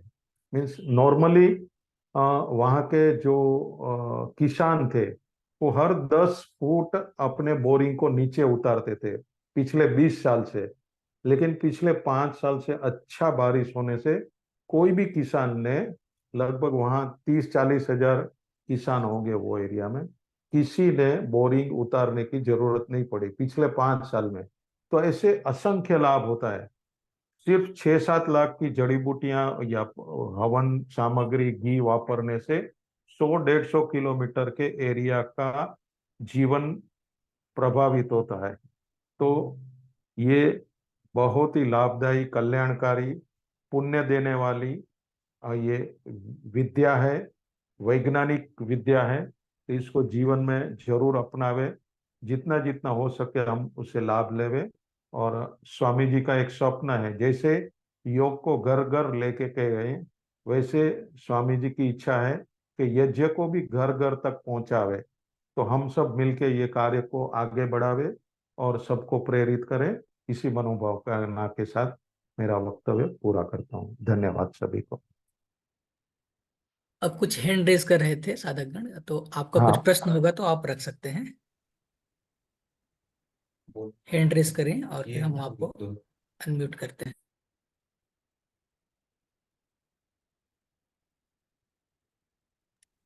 गणेश जी पूछिए। कृपया अनम्यूट करें और अपना प्रश्न पूछें। जी ओम जी, प्रणाम जी हाँ गुरुदेव जी। हाँ, नरसिंह भाई जी, आपको भी प्रणाम। प्रणाम प्रणाम, धन्यवाद। जी मुझे आपने मेरे पिताजी को प्रोस्टेट कैंसर हुआ था। हम्म। मैंने आपको उनकी रिपोर्ट भी भेजी थी हम्म। और आपने मुझे कुछ हवन सामग्री भेजी थी। हम्म। उससे मुझे बहुत लाभ हुआ। मेरे पिताजी जैसे उस हवन सामग्री से पहले थे, उससे अभी काफी बेटर है। ठीक है, बहुत बढ़िया। और मैंने वो आपको धन्यवाद के लिए भी भेजा था, लेकिन मैं मुझे शायद आपने अनम्यूट या ब्लॉक करके रखा होगा। मैंने आपको रिपोर्ट भी भेजी थी उनकी, और अभी वो स्वस्थ है और अपना काम अब स्वयं करते हैं। नहीं, कोई 84 बात ईयर नहीं। मेरे पिताजी। हाँ हाँ, बहुत धन्यवाद। मैंने अपने भगवान चिंतामणि का, मैं पुजारी हूँ यवतमाल जिले में।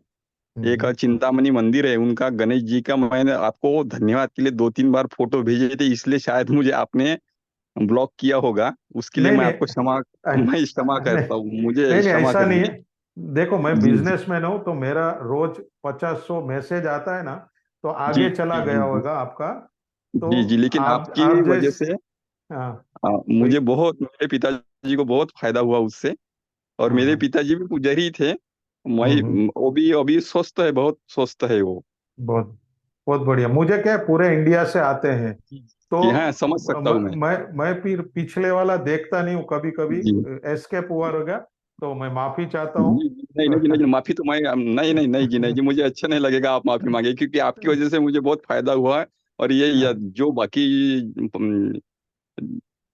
जो इससे पहले जिसके जिसके जो संभाषण हुए, उससे मैं सहमत हूँ। और क्योंकि ये यज्ञ भगवान ही है, जो हम्म, आपकी स्वरूप में भगवान जी ही ये काम कर रहे हैं।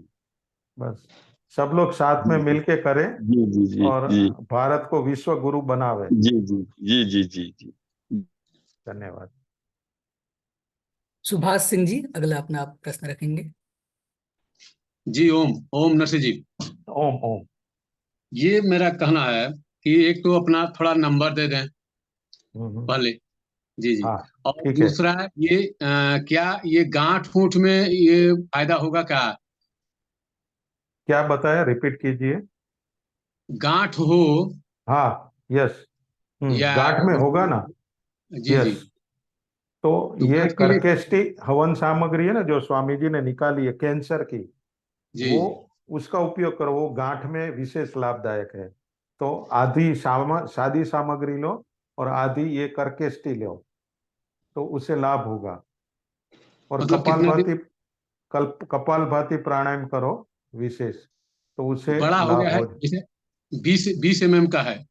कितना भी होवे ना, सब हो जाएगा। जी और जी मेरा नंबर लिख लो, जी जी किसी को 9867 जी 6-7 67 जी जी 9867। एक मिनट, मैं भी 9867। वो नंबर आदि बाद में ग्रुप में सबको मिल जाएगा, हाँ, तो ठीक वहां है से ठीक आप संपर्क कर लो। तो सीधा ना करें, आपकी जो समस्या या कुछ हो तो आप लिख करके व्हाट्सएप करें। है। हाँ, और ठीक है, जो वो अच्छा गांठ रहेगा। के लिए आप ये प्रश्न है, तो लेकिन उसके लिए जैसे कर्कटेष्टि से हवन किया, उसमें विशेष रूप से आप कपालभाति प्राणायाम का लंबा अभ्यास कीजिए, अनुलोम विलोम प्राणायाम कीजिए। सिस्टोग्रेट डायमंड और कचनार घनवटी, ये कुछ आयुर्वेद की औषधियाँ होती हैं, वो औषधियाँ भी साथ साथ में लीजिए, गोधन अर्क आदि, तो उसमें और ज्यादा तेजी से लाभ होगा। तो यज्ञ, योग और आयुर्वेद, तीनों का साथ में आप सम्मिलित इंटीग्रेटेड जो महाराज जी बोलते हैं आप उसका प्रयोग करें, जबरदस्त बहुत तुरंत लाभ मिलेगा। जी अगला प्रश्न।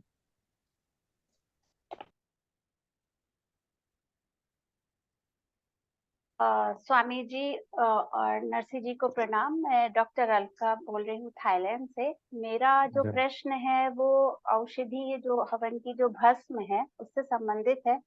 जैसे कि नरसी जी ने एक स्लाइड अभी दिखाई थी कि भस्म से अल्कलाइन वाटर हो जाता है, तो इसमें मुझे मात्रा के बारे में पूछना था कि प्रतिदिन इसमें कोई न्यूनतम या अधिकतम कोई भस्म को लेने की कोई मात्रा है क्या? और दूसरा ये कि इसको क्या हम एक बॉटल में रखकर दिन भर थोड़ा-थोड़ा औषधीय पान की तरह इसको हम ले सकते हैं क्या? अनुपान पान या किसी भी रूप में?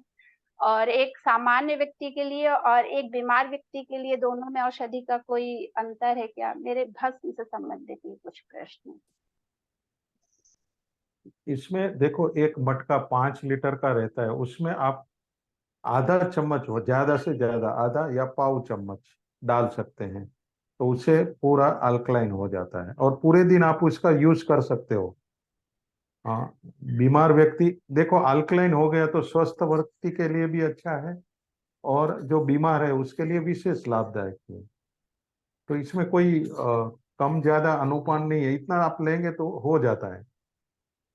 1 लीटर पानी में आप समझो 1/4 टीस्पून, और पूरा मटका है तो आप आधा चम्मच डाल सकते हैं। अच्छा, ठीक है। ये 24 घंटे में ही इसका कंजम्पशन हो जाना चाहिए? नेक्स्ट डे अगर जैसे रखा हुआ है तो वो तब भी कर सकते हैं क्या? हाँ, 24 घंटे में हो जाए तो अच्छा है। अच्छा। और स्वामी रामदेव जी का मैंने 1-1.5 महीना पहले देखा था कि वो अ, अनुराग वासने जी ने रिसर्च किया था यज्ञ भस्म के ऊपर। उन्होंने चुटकी भर पानी में डाला भस्म, तो 1-2 मिनट में वो अल्कलाइन हो गया पानी, 1-2 मिनट के अंदर ही, उसको ज्यादा टाइम नहीं लगता है। तो ये बहुत ही प्रभावशाली है। तो थोड़ी मात्रा में डालो, अधिक नहीं डालना है, थोड़े से भी काम चल जाएगा। ठीक है, जी, धन्यवाद। थैंक धन्यवाद।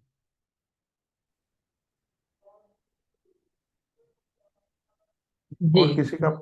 गंगा प्रसाद साहू जी स्वामी अपना जी प्रश्न प्रणाम, आदरणीय जी को प्रणाम। डिप्रेशन के लिए जो चिकित्सक की है वो क्या क्या चिकित्सा में उनको लाभ मिला तो बताएंगे?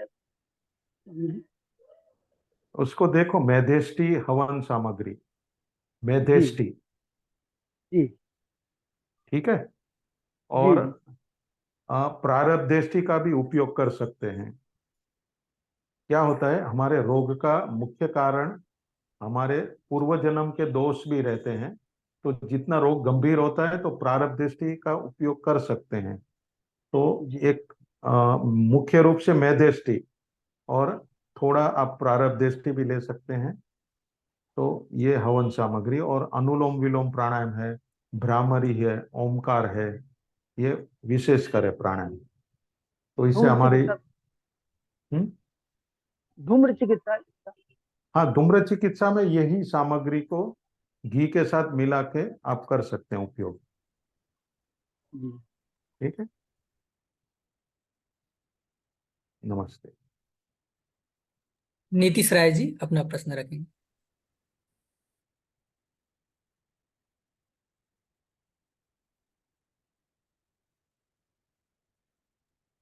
सुरेखा जी कृपया आप अपना प्रश्न रखें। मुझे एक बार आ गई वो बार बार वही घूमती रहती। म्यूट ही नहीं कर रहे हैं, सब बहुत लग रहा है।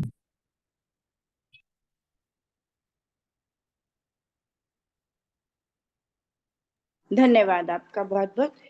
मेरा कैमरा ऑन नहीं हो पा रहा, आपने शायद उसे अनम्यूट वीडियो ऑन करने के लिए मना किया हुआ है। कोई धन्यवाद। बात नहीं, आपकी आवाज सुनाई देती है, आप ठीक पूछिए। है, धन्यवाद। मेरा प्रश्न है कि जैसे इसके ऊपर आप रिसर्च कर रहे हैं, तो मैं भी इस रिसर्च का हिस्सा बनना चाहती हूँ, तो उसके लिए मुझे क्या करना होगा और मैं कैसे कर सकती हूँ? जैसे मैंने अपने विद्यालय में तो एक्सपेरिमेंट किया, वो जो पीपीएम वाली मशीन होती है, एयर क्वालिटी इंडेक्स वाली, तो उसमें जब देखा तो 400 पीपीएम था। और हवन करने से पहले, हवन करने के दौरान कम हुआ, फिर हवन करने के बाद वो 80 तक आ गया था। बढ़िया। तो इसी तरह से मैं चाहती हूँ और भी रिसर्चर्स का मैं भी पार्ट बनूं, और मैं अपने स्टूडेंट्स को भी पार्ट बनाऊं। तो ठीक है। आप मुझे बताइए कि मैं कहाँ पर संपर्क करूं। इसमें कोई डॉक्टरेट या रिसर्च कर सकते हैं तो आपके अंडर कर सकते हैं, कैसे ही कर सकते हैं? और जो आपके बॉम्बे के सेंटर्स हैं जहाँ आपने चिकित्सा केंद्र बनाए हैं, मुझे उनका भी एड्रेस बताइए। मैं चाहती हूँ एक चिकित्सा केंद्र मैं दिल्ली में भी बनवा लूं। ठीक है, तो एक काम कीजिए, दिल्ली के लिए आप स्वामी यज्ञदेव जी आपको ज्यादा मार्गदर्शन कर सकते हैं, वो दिल्ली में आते जाते हैं। मैं ठीक है। दिल्ली से ज्यादा जुड़ा हुआ नहीं, लेकिन आपको व्हाट्सएप के माध्यम से या फोन से आपको मैं सहायता कर सकता हूँ। तो ठीक है। रिसर्च के बारे में भी शेयर करूंगा, और आपको और कुछ गाइडेंस चाहिए तो मैं देता रहूंगा। ठीक है। आपका बहुत बहुत धन्यवाद। लेकिन जैसे कोई ओके। योगेंद्र वाधवा जी, कृपया अपना प्रश्न रखेंगे। ठीक ठीक ठीक। जी बिल्कुल। ओम जी। हेलो ओम जी, मैं एक ओ, प्रश्न है मेरे पास। हेलो ओम जी। हाँ बोलिए।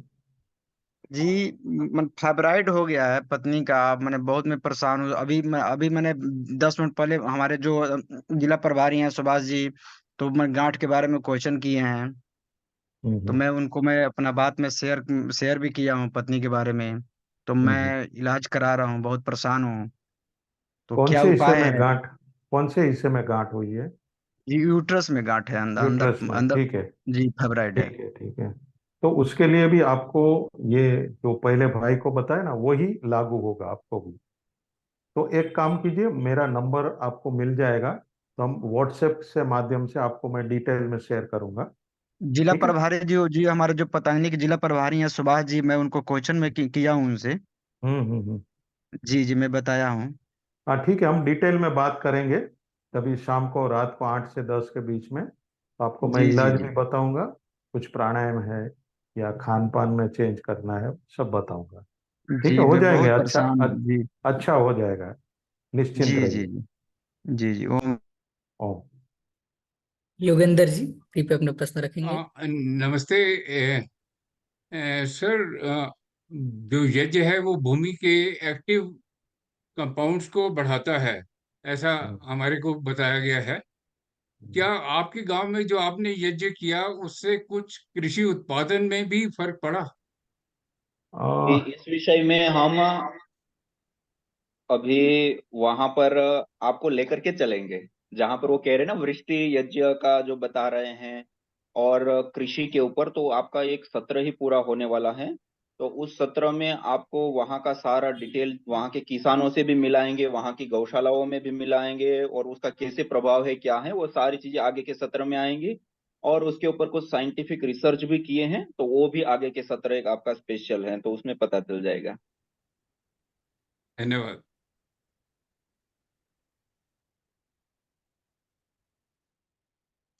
दिनेश मिश्रा जी, अपना प्रश्न रखें। ओम। ओम। आचार्य जी, हम ये पूछना चाहते हैं, थायराइड जैसे लोगों का थायराइड बढ़ा रहता है, तो उसके लिए कोई किस तरीके से हम हवन वगैरह करें जिससे थायराइड ठीक हो सके, क्योंकि थायराइड के पेशेंट बहुत मिलते हैं। जी, थायराइड के लिए अपनी जो कफेष्टि हवन सामग्री का हम विशेष रूप से हवन, धूपन और उसका प्रयोग करते हैं, और कपालभाति, अनुलोम विलोम आदि प्राणायाम अधिक मात्रा में करते हैं, और थायरोग्रेट टेबलेट आती हैं, उस टेबलेट का विशेष रूप से सेवन करते हैं। धनिए का पानी का सेवन करते हैं, तो उसे एकदम से ठीक हो जाता है। थैंक अगला ले। मीनू जी, अपना प्रश्न रखें। हाँ जी, ओम स्वामी जी, मैं ना ये पूछना चाहती हूँ कि जैसे ये मौसम बदला ना, तो मुझे 3 महीने से खांसी रह रही थी, और डॉक्टर सब ना ऐसे एलर्जी और कफ की समस्या बता रहे थे। तो मेरा सीआरपी लेवल भी बढ़ा हुआ है। तो मुझे कौन सी टैबलेट, दवाइयाँ, औषधियाँ और हवन की सामग्री यूज करनी चाहिए हवन के लिए?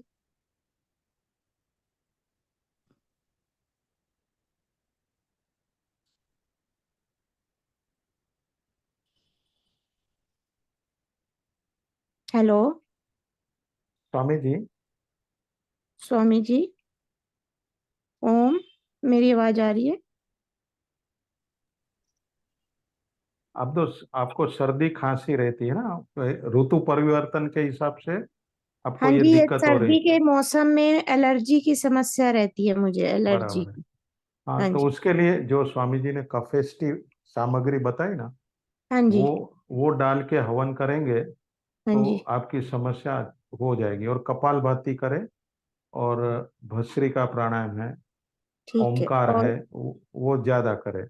अच्छा, ठीक है। इन्फ्लामेशन डॉक्टर बता रहे हैं, इन्फ्लामेशन हो गया, वो सीआरपी लेवल जो बढ़ा हुआ है, उसके लिए कौन सी औषधि मैं खाऊं?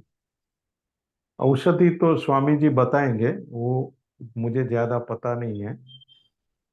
तो स्वामी जी मेरे ख्याल से कुछ हाँ, ओम नमस्ते। हाँ। जी, इसके लिए आप विशेष रूप से कफेष्टि हवन सामग्री का एक तो प्रयोग कीजिए, हवन कीजिए, फिर बाद में कफेष्टि गुगुल उसकी हल्की धुनी करके उसमें एक तो प्राणायाम करिए, और प्राणायाम के साथ विशेष करके ब्रोंकोंग करके एक औषधि है, और स्वासारी गोल्ड, ये 2 टेबलेट को ले लीजिए, और 2-2 टेबलेट सुबह शाम लीजिए। आपकी प्रॉब्लम बिल्कुल ही ठीक हो जाएगी कुछ ही समय में। ये ब्रोनकोन टैबलेट भी पतंजलि स्टोर से मिलेगी हमें? जी, ठीक है, हाँ जी। ब्रोंकोंग और स्वासारी गोल्ड सौसारी गोल्ड, हाँ जी। और ठीक है कफेष्टि स्वामी। हवन सामग्री। और कफेष्टि हवन सामग्री, ठीक है। ओम, धन्यवाद स्वामी जी। नमस्ते। तो वरुण सिंह जी, अपने प्रश्न रखें। ओम जी नमस्ते जी। अगर एक मरीज को, मैं ये जानना चाहता हूँ, एक मरीज को अगर 2-2 या 3-3 परेशानियां हैं, जैसे कि फेफड़े खराब हैं और दौरे भी आते हैं, तो इसके लिए दोनों सामग्री, कफेष्टि और दौरे के लिए जो सामग्री है, इन दोनों को मिला करके यज्ञ किया जा सकता है? जी, आपने बहुत ही अच्छा प्रश्न किया, और इस विषय में आपको परसों के सत्र में बताया था। देखिए, सामान्य रूप से हमें जो रोग विशेष एक एक है तो उसके लिए तो एक एक दिया, लेकिन जब मल्टीपल 2 रोग या 3 रोग हैं तो उस समय क्या करेंगे, तो उस समय उनका प्रधान समस्या क्या है, 1 या 2, उस 2 प्रधान समस्या के लिए 2 जड़ी बूटियां अर्थात 2 सामग्री, उनका सम्मिश्रण करके हम प्रयोग करेंगे। उससे ज्यादा सम्मिश्रण अभी नहीं करेंगे। दूसरा, अब पहले जैसे आपने बताया श्वास की प्रॉब्लम है और उसके साथ दूसरी प्रॉब्लम है, तो किसी को भी श्वास से संबंधित प्रॉब्लम है तो उनको पहले हमें श्वास की प्रॉब्लम को ठीक करने के लिए कफेष्टि से पहले प्रयोग करना है।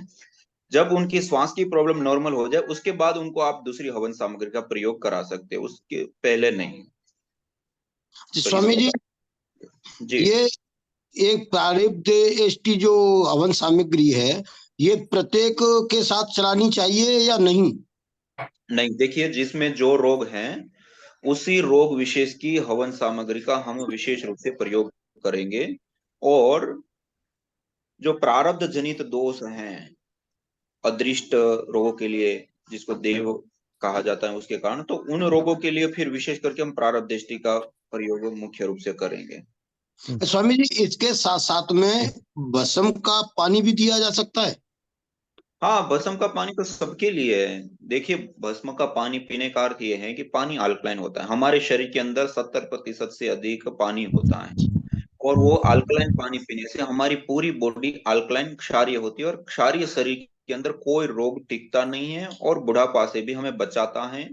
और जितने भी पित्त जन्य, जितने भी, देखो सर, अल्कलाइन बॉडी होती है तो जितने भी पित्त जन्य रोग होते हैं उन समस्त प्रकार के रोगों से शांति मिलती है, चाहे वो ओवर ब्लीडिंग की समस्या हो, पित्त बढ़ गया हो, अल्सर से संबंधित समस्या हो, बवासीर वगैरह आदि भी हो, या इस प्रकार की जितनी भी और है, या चर्म रोग हैं, या जो भी, उन सब में विशेष रूप से लाभ होता है।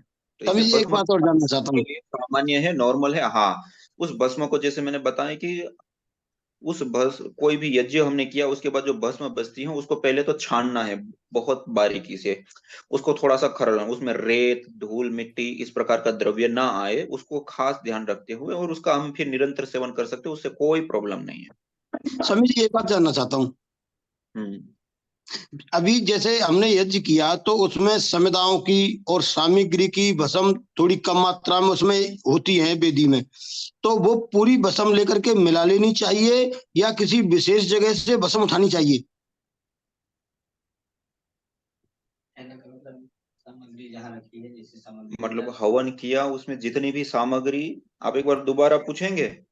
हाँ जी, जैसे हमने यज्ञ किया, हवन किया, तो उसमें कहीं तो समिताओं की भस्म होती है, कहीं अधिक सामग्री हम डालते हैं औषधियां उसकी होती है, तो हाँ। किसी विशेष जगह से भस्म उठानी है या सबको मिला करके उठानी है? सारी मिक्स हो जाएगी, सब मिक्स करके उसका प्रयोग करेंगे। इसमें कुछ ऐसा नहीं है कि इसकी उठानी इसकी नहीं उठानी, ऐसा नहीं है।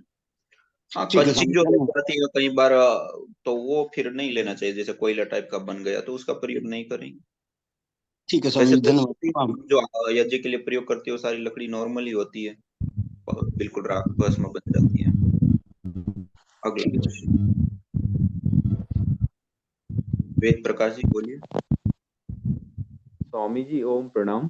जी। मेरा सवाल ये है, जो गर्भवती महिलाएं हैं, जैसे उनके हाथ पैर पीठ में दर्द होते हैं और उनकी रिपोर्ट नॉर्मल है, पैरामीटर सब सही है, तो उसके लिए हमको कौन सा यज्ञ करना चाहिए? 7वें 8वें 9वें महीने में विशेष रूप से हाथ पैर पीठ में जो दर्द होता है। हाँ, उसके लिए जैसे आपको कल भी बताया था, एक तो संत तेष्टि हवन सामग्री जो धातुओं के पोषण के लिए, बच्चे के लिए भी बहुत अच्छा होता है, और वैसे भी धातुओं के पोषण के लिए बहुत अच्छा होता है। और जब शरीर पुष्ट और पोषित रहता है तो स्वाभाविक रूप से इन सब चीजों में विशेष लाभ होता है। तो आप विशेष रूप से संत तेष्टि हवन चलो। सामग्री को उसमें प्रयोग लें, और संत तेष्टि हवन सामग्री से हवन करने के बाद गूगल आदि की ध्वनि कर दें। तेरे को छोड़ देता हूँ इस टाइम। एक है चालू है हमारा, वो अभी हो जाए, मेरा पार्ट हो गया। तो आज हम सब लोगों के बीच में हमारे आदरणीय भ्राता श्री नरसिंह भाई जी अपना विशेष समय निकाल करके हमारे बीच में आए, और कई सारे एग्जाम्पल उदाहरण भी रखें। और जितनी आप उनकी सरलता, सादगी और ये सारी चीज आप देख रहे हैं, वो बहुत ही ज्यादा, अभी आप उनसे जब कभी मिलना हो तो आपको उनकी वाणी, व्यवहार, आचरण और उनकी जो विचारों की जो गहराई है, और इतना एक पवित्र और निर्मल जीवन वो जीते हैं, और उतना ही नहीं, हर प्रकार की सेवा जो यज्ञ से संबंधित हो या वैदिक ज्ञान विज्ञान से संबंधित सेवाएं हो, उसमें बहुत विशेष अपनी सहभागिता भूमिका निभाते हैं। उनको हम विशेष रूप से पतंजलि विश्वविद्यालय की ओर से कृतज्ञता ज्ञापन करते हैं, उनका धन्यवाद करते हैं कि आज हम सब लोगों के बीच में आए और हम सब लोगों का इस यज्ञ से संबंध में ज्ञान वर्धन किया। और आगे आगे भी आपको मिलते ही रहेंगे आप आगे। और उनका विशेष धन्यवाद और कृतज्ञता ज्ञापन करते हुए आज के सत्र को हम यहीं पे विराम देते हैं। सभी योगी साधक भाई बहनों को सादर नमस्ते, प्रणाम। ओम शांति शांति शांति।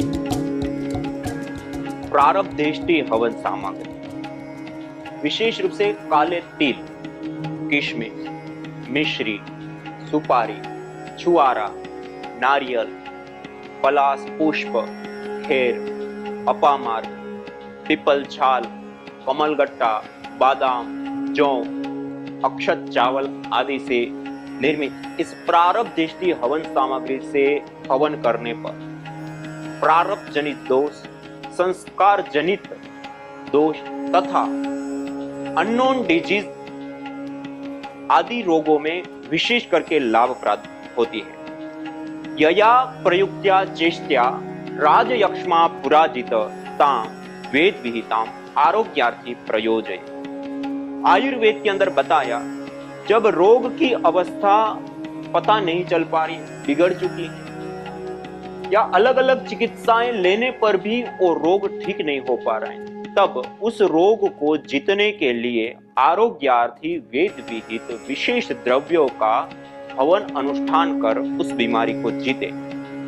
इसी प्रकार से अग्निहोत्रे अश्वमेघस्य आपति आदि विशेष मंत्रों के माध्यम से बताया, एतेषु यश्चरते भ्राजमानेषु यथा कालं च आहुतियो ह्यद्ददायन् तन्नयन्ति एताः सूर्यस्य रश्मयोः देवानां पतिरेको दिवास।